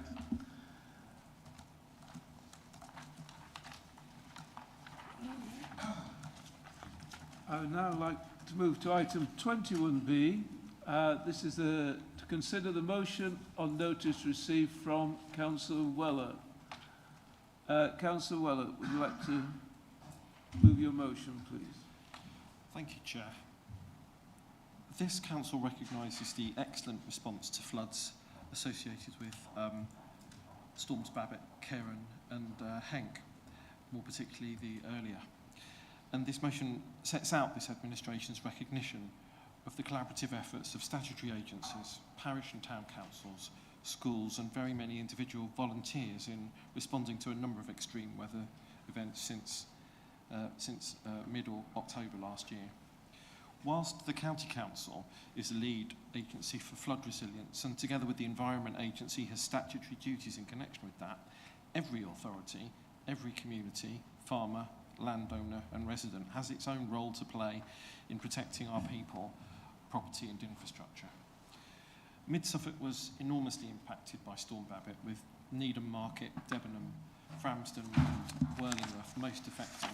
In excess of 300 households and 50 businesses experienced flooding, with related disruption, including power outages to many more. Aside from the significant damage to property and loss of trade to business, the social and emotional consequences for residents can't be underestimated either.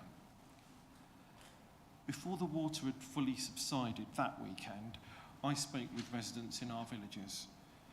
I met the daughter of an older couple, one of whom had a physical disability, the other living with dementia. The daughter was distraught for her parents. In their already vulnerable position, the only constant in their lives, their home, was uninhabitable, and it seemed that managing in alternative accommodation, however good, would inevitably take a significant toll on their health and mental well-being. Relief schemes set out in the Council's flood recovery framework, published with the papers in this meeting, are in place to support financially with the aftermath. Our officers will continue to work closely with partner agencies to ensure payments are expedited, and as we've heard earlier today, the last of those payments has been made. But it's prevention and proactive preparedness that's key to future protection. Levels of rainfall experienced during Storm Babbitt have been described as a once-in-a-100-year event by some sources, but the effects of climate change, including flooding, are expected to be a risk of increasing frequency. So we're leaving nothing to chance. This motion promotes delivery of enhanced local community emergency response plans, environmentally sustainable flood alleviation measures, and engagement with key statutory, professional and representative bodies to ensure the above by collaborative means. So I'm happy to propose the motion and seek Council's support of it. Thank you. Thank you, Councillor. Well, could I have a seconder, please? Yeah, thank you, Chair. Happy to second this. Like Councillor Weller, I'm very aware of the distress that has been caused to affected residents and the alarm that flooding has caused to our communities. On Tuesday evening this week, it happened that 3 of my parish councils were meeting. I went first to Wideston Village Hall, then to Westhorpe, then to Finningham, and in a sense sort of following the flow of water and the problems down the River Valley. In all 3 of these parishes, flooding was the top priority item on the agenda and the issue that they wanted to raise with me. None of these villages were flooding hotspots like Debenham or Needham or Stowmarket, but as far as I'm aware, nobody was flooded out of their home in those 3 villages, but there was significant disruption. Roads were blocked with floodwater, garages and outbuildings flooded, driveways and gardens covered with silt, and sewage systems backing up and not functioning. So flooding and the impacts of flooding is very much in the minds of our communities after these last few months. So I think it's right and proper that we are discussing it here as their representatives this evening. This motion therefore focuses attention on this issue and acknowledges that everyone, that's residents, parish councils, statutory agencies and this council, will have a part to play in preventing and alleviating flooding.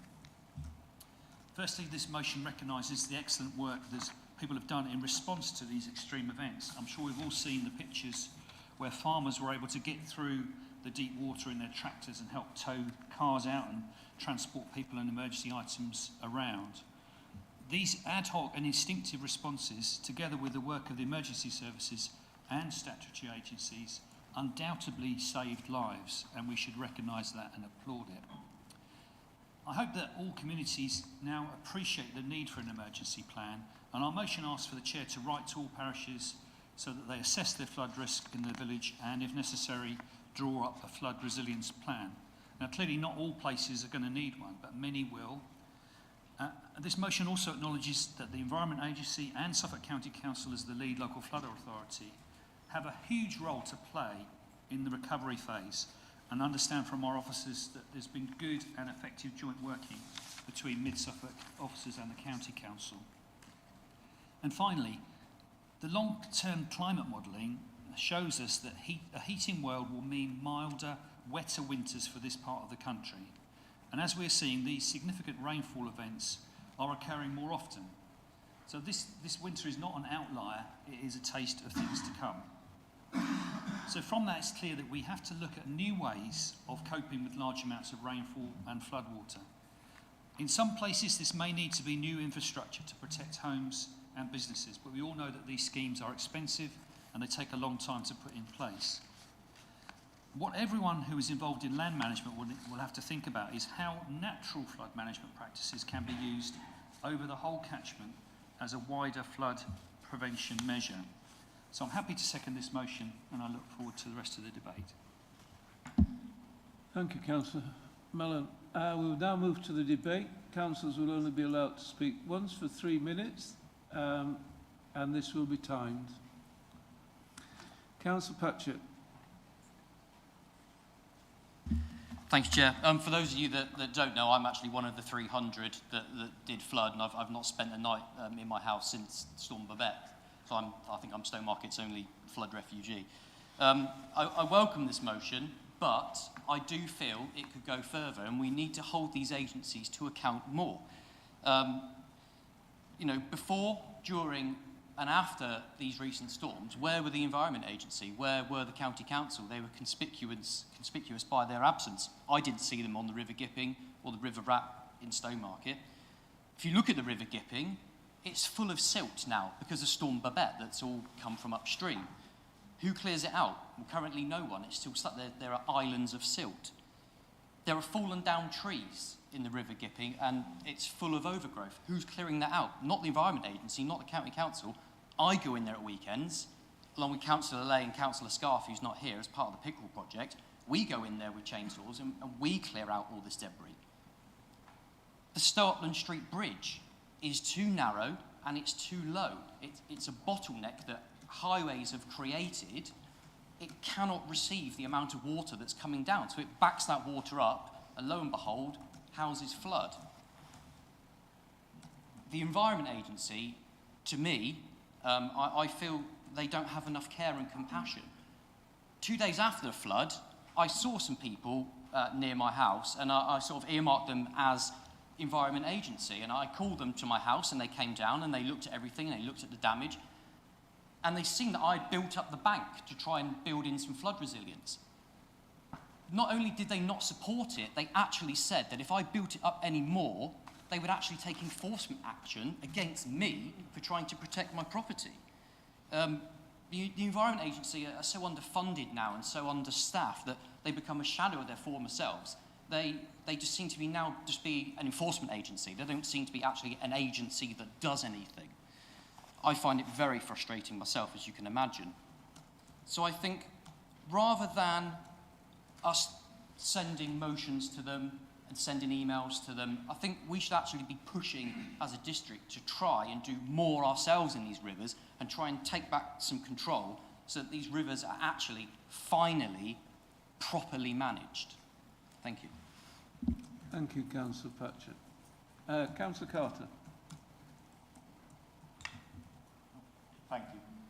I certainly will be in favour of this motion, whilst also being sympathetic to Councillor Patchett and would be in favour of actually doing more if we could. You would say that we've had a once in 100-year storm, yet I don't know what calendar the forecast agency uses, but we seem to have 100 years come up very frequently these days. We have had many flooding events. You could actually look at the climatic model where it's looking at to be warmer and wetter. And depending on what model you're using, that is on the, could be on the sympathetic side. There's some, if we do reach a desalinization point, it will actually affect the water flow, and we could actually end up being cooler and also a lot wetter. It does depend on how much water we get into our ocean and how it affects the ocean currents. So we do need to be prepared for whatever, be future proofing for whatever model may be coming. We do need to be doing more, because it's not just rain into rivers. It's due diligence on behalf of highways as well, in behalf of making sure that drainage is kept clear and flowing. Say in my ward we have flooding on a road quite frequently, and this is on a hill, which is preventing parents entering to school. It's preventing people going to the doctor's surgery, because there's no way of actually accessing it. It's across a road that's quite heavily flooded. Doesn't affect property at the moment, but it has affected many vehicles that have been caught out by it. I would say as well, we are getting more water flowing down from developments and onto the surface areas. So we do need to be looking at more effectively preparing for what is to come, and also to effectively handling what we are handling at the moment. So I'm in favour of this motion. We need to support it, but if it could go further, if we could do more, I'd certainly support that also. Thank you. Thank you, Councillor Carter. Councillor Manson.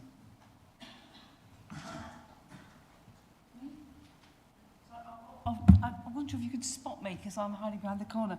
I was just going to ask whether this motion does go towards our local flood authority and the way that they respond to planning applications.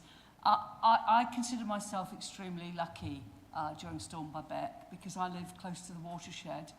That didn't stop my neighbour 2 doors down from suffering from flooding in his garage, because of a small development that the local flood authority made no comment on when it was a planning application. And drainage and floods are very technical subjects. We on the planning committee don't know very much about it, and we have to take what Suffolk County Council floods people say pretty much because we consider them the experts. And clearly, we do have a long-term climate problem if we're going to have 100-year rainfall every couple of years or whatever. And is our local lead flood authority making the comments, taking this into consideration or not? I don't know. And does this motion actually go far enough so that we are preparing for more rain in the future? We are concreting over, we are tarmacking far more of our land, and we need to make sure that we're not causing even more problems further down the line. I will support this motion, but I really think we should be asking our flood authority to make sure they take all these things into consideration when we have planning applications. Thank you. Thank you, Councillor Manson. Councillor Linden. Thank you, Chair. I find that this motion is full of good ideas. However, I do have difficulties with paragraph 2. I find that is phrased in a way that is too coercive towards parish councils. Some parishes will have very little problems, other parishes will have very small resources, and some other parishes will obviously have huge problems with flooding. So I would propose a rephrasing of this, simply ask for all parish councils to be asked by writing, are you interested in the idea as per below?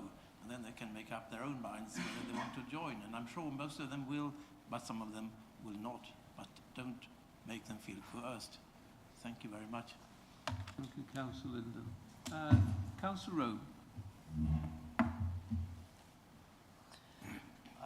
I think this is a good motion, and I'm pleased to see there's mention of kind of local knowledge of landowners, and because an example of an issue I had in my ward was where it took a significant amount of time to find the owner of the land behind some flooded houses, which caused significant stress to the people who were who got flooded several times, and not just in Storm Babbitt, but in subsequent storms as well.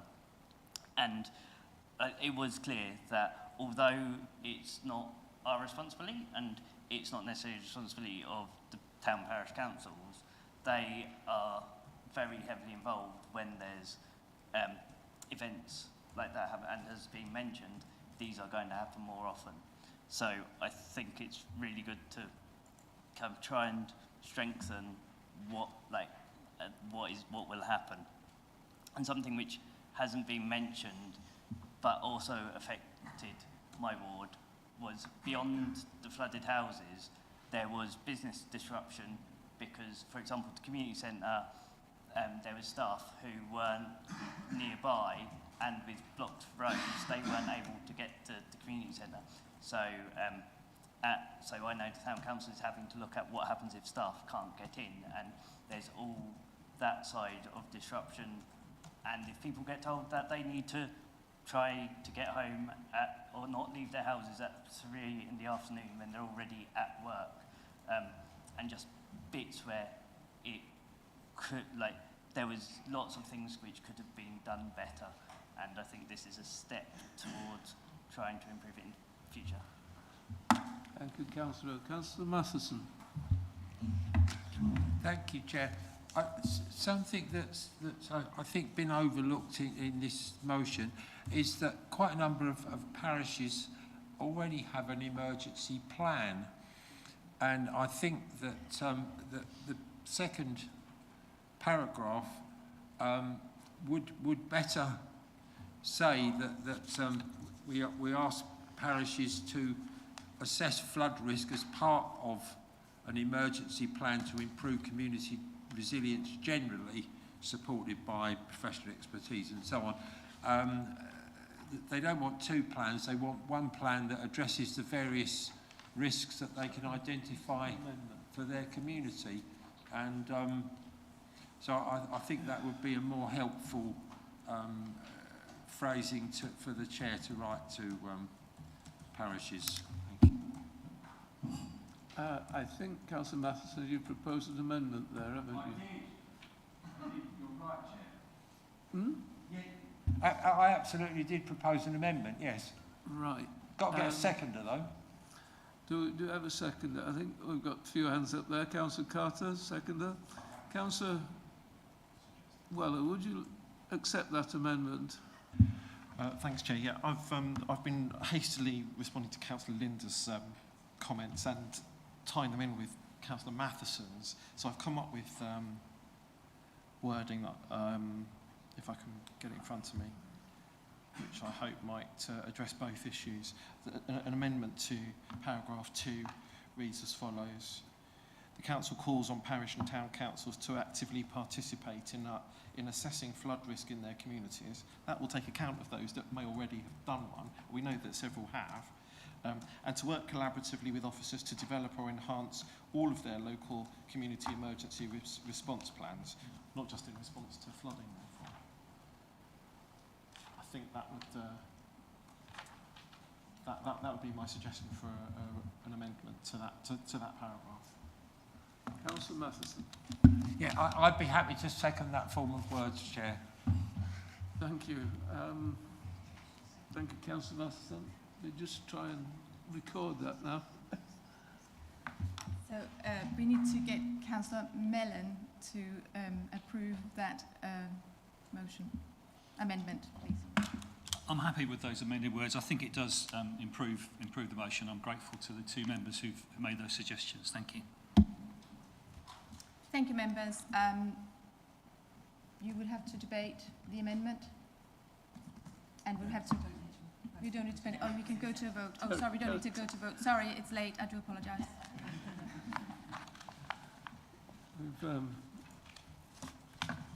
Yeah, Councillor Lawrence. Yes, I too have concerns about item 2, and I'm afraid we'll get a chance to deal with it before that change in motion. I'm sorry that I didn't get a chance to speak before the change in motion. To me, it makes no difference. I do not support this motion while paragraph 2 is in it at all. The reasons are, it hasn't been costed, the production of these plans. Who's paying for it? I know the council's going to assist. There's no support of costing for the requirements of producing these plans or even enhancing the plans. Drains have not been cleaned, ditches have not been cleaned, rivers have not been dredged, and floodplains have not been created. What are they supposed to put in their flood resilience plans? Parish councils have no ability to change any of that. None of the danger of such plans is also that these flood plans, or elements of flood plans in other plans, will identify areas of flooding which are not recognised in flood zones. How does that cover property owners trying to sell their properties or insurance? Parish councils don't want more bureaucracy and documentation landed on them. They require solutions and actions by existing agencies which have the authority and expertise to do so. What I would suggest is that flood resilience plans, I know we have water surface plans requirements for developments, but I think developments over certain developers developing a site over a certain number of properties, 20, 30, whatever, they should be required to produce flood resilience plans for the areas where they're building, which would be more than just a water surface management plan for their site. So I will not be supporting this motion while paragraph 2 is in it at all. Thank you. Thank you, Councillor Lawrence. Points for Councillor Pratt. Yeah, I'm not sure I'll be able to convince Councillor Lawrence to change his mind, but this is a motion which is just basically a call for action rather than a sort of very detailed plan or sort of costed plan as to what would follow it. I think it's a brilliant idea. Of course, it has many limitations. Things that you speak about are really kind of, perhaps even in many cases, more important issues. But a lot of those are outside of our remit with Suffolk County Council and with the Environment Agency, for example. So, and I do agree that it will probably cost quite a bit of money for parishes to conduct hydrological surveys or risk assessments, and perhaps some funding will be needed. I do, however, think it's really, really worth doing. I can think of a few situations without going into too much detail where this would be helpful to sort of, improve safety and sort of help reduce the impacts of flooding and maybe even save lives. So I think it's a great idea. I think, alluding to what Councillor Patchett was saying there, we do need to also put pressure on agencies to make sure that watercourses near urban areas are kept clear and that the water can flow. But it's also about, as I think Councillor Lawrence also alluded to, actually, getting landowners involved and setting up opportunities for water attenuation as well. So it's a huge and complex issue, but I think this is a good initiative. Thank you. Thank you, Councillor Platt. Councillor Winch. Yeah, I had about 20 residents who were flooded in my ward, and I'm very happy with the response in terms of the flood recovery grant, and we're about to go ahead with the flood resilience grant, a little bit late for me, but we're about to do that, so that's really good. But on top of that 20, I've got loads of people who are really worried about this, and if I look at the flood, I'm not sure who I'm addressing this at, but the flood investigations that the County Council are doing, have got about 50 people on there. And what worries me is that they're saying it's going to take 2 years to get through that process. Now, I understand why, because it's a huge amount of investigation. But there's so many people in my ward, and it'll be true around all the wards, who want a bit of a rapid this is what you maybe could do, this is how you could get together with landowners, this is the route forward, whatever it is. And I'd like to see, in parallel with the detailed investigation that takes years, some kind of rapid outreach to the areas affected, saying this is the sort of thing that you could be doing. Thank you, Councillor. Councillor Stringer. Thank you, Chair. Given the word infrastructure is in my title of my portfolio, I thought I'd better just say a few words. I think there's, I think the wording of 2 is sort of interesting. Some parishes might take that as an insult, I would imagine, because a lot of them are already doing work, and they do some really good work. But I think we need to write something, and perhaps we could refine those words.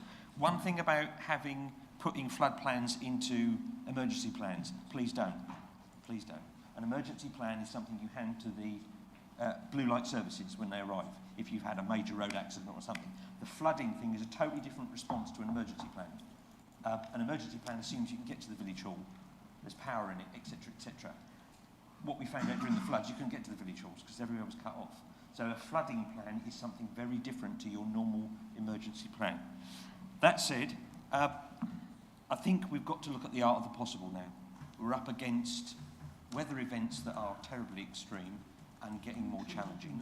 We recognise that the statutory agency doesn't have enough funding to do its job properly. We also recognise the County Council, who is the Floods Authority now, used to be us as the District Council, it's now that it is stretched financially. And therefore, out of all of the major events that were needing Section 19 notices after the recent flooding, they've whittled it down to a list of just over 100. It started off as 1,200. So what happens to the 900 other events that need to be sorted out? They won't have the funding to do it or the capacity to do it. We won't have the funding or capacity to carry out the work, but at least what we can do is work with our parishes to inform us of things we might be able to work to get those quick solutions while the longer solutions are being worked on. We actually did it in Mendersham a couple of weeks ago. I spent a Sunday afternoon wandering around Mendersham with parish councillors, poking sticks in drains, having a look where the problems were. We found 4 other problems that nobody ever knew existed. But we also found 2 solutions. So that's the point. It's using those people that are now energised to want to go and formulate a bit of a plan. It might be a bit rough and ready. It could form part of their neighbourhood plan. And heaven knows, it will help inform us in our planning decisions. What was remarkable, though, wandering around the villages, those larger schemes that have had SUD systems put in them, every single one of those SUD systems I looked at worked.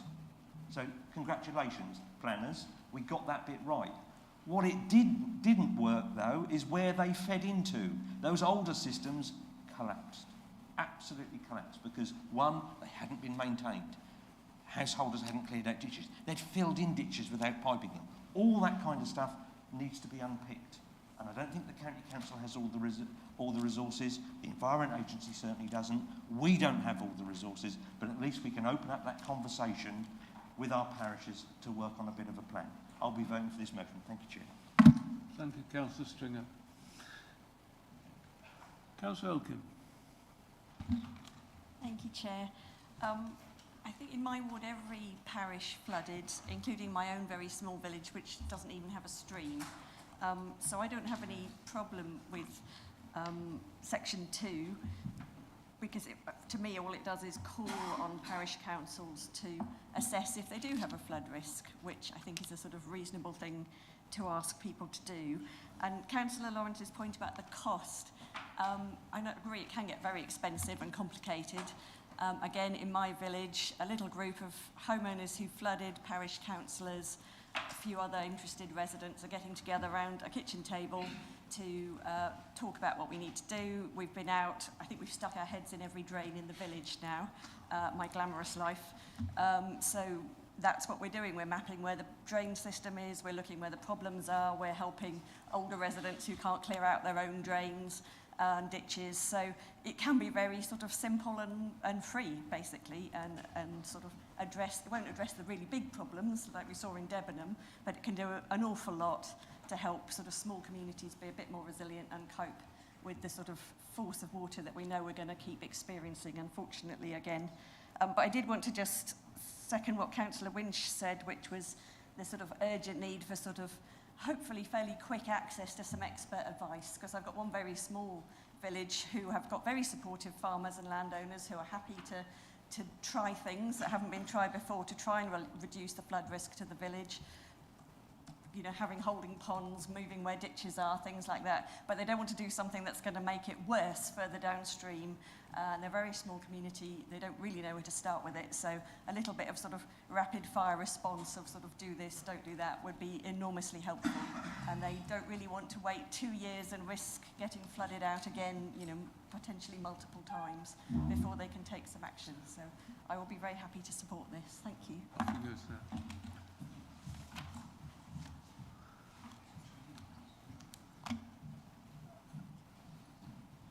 Right, I'm just going to ask Councillor Whitehead now for 2 words to...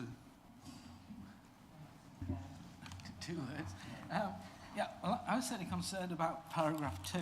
I mean, we all know what our parish councils are like. We attend the meetings. And I could just see myself in a March meeting where, under correspondence received, the clerk would turn to the parish council and said, got a letter from the chair of the Mid-Suffolk, and he's asking you volunteers to develop a local flood resistance plan.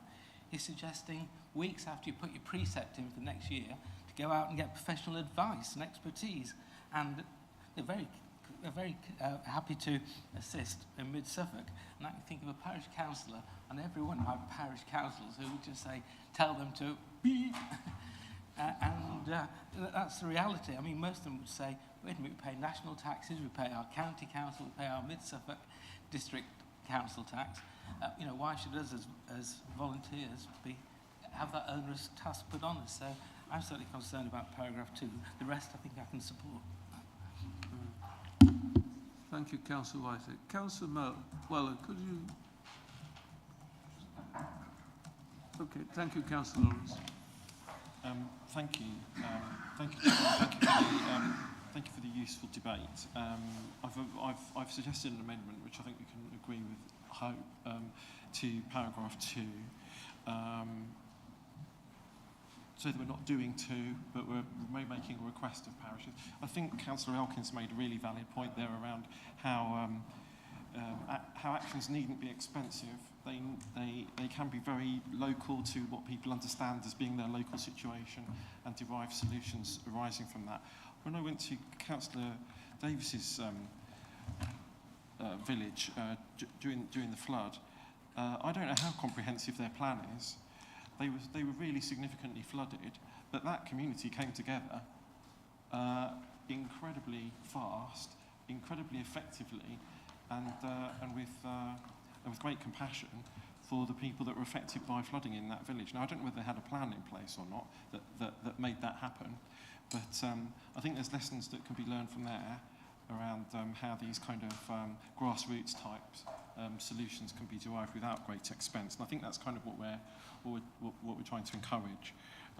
And notwithstanding the roles and responsibilities of the statutory agencies, which we agree they have, and Councillor Patchett makes a good point around us putting pressure on them to do their jobs and to do their jobs better, to do their jobs faster. But I'm mindful of the fact that officers in Mid-Suffolk District Council have a relationship with them, have enjoyed a relationship with those agencies during the height of the Babbitt in particular, and through the emergency sort of team that stood up during these types of incidents, secured some support from them, albeit with the limited resources they have, maybe not in such a timely way as we might have hoped. So I think the idea here is not to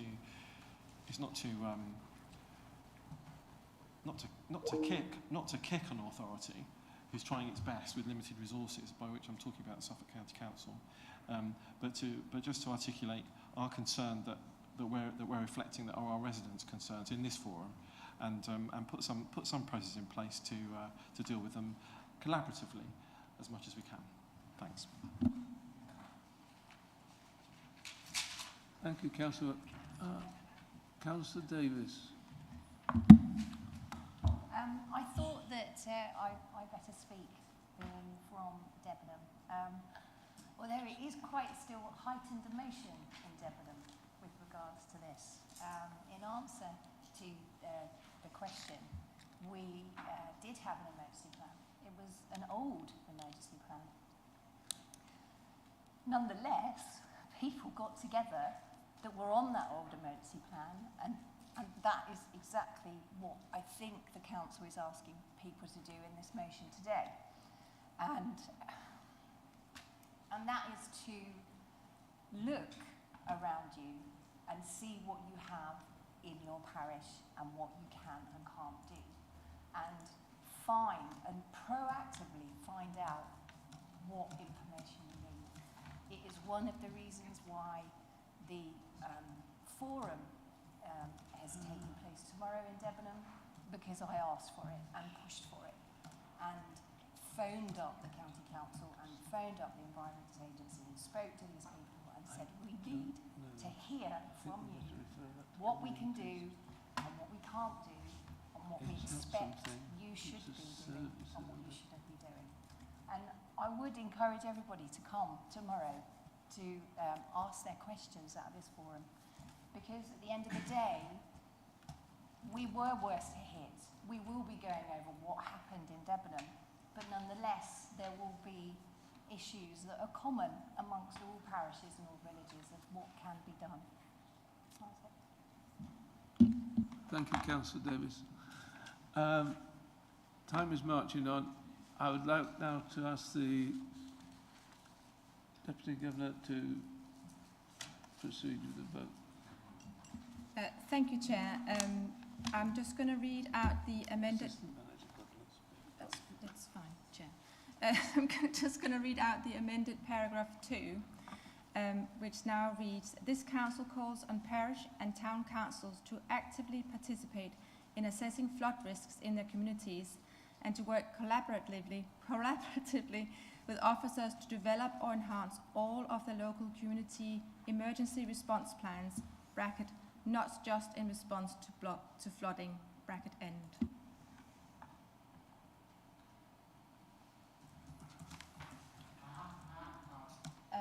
The vote is now in progress, and this is the substantive vote that substantive motion that you are voting on. Thank you.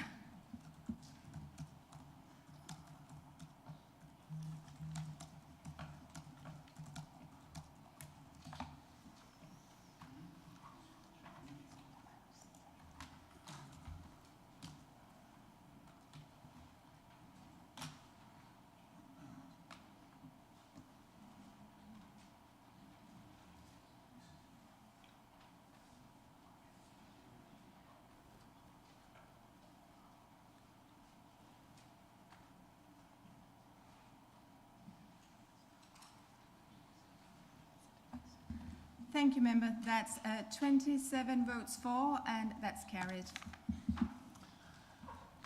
Thank you very much, members.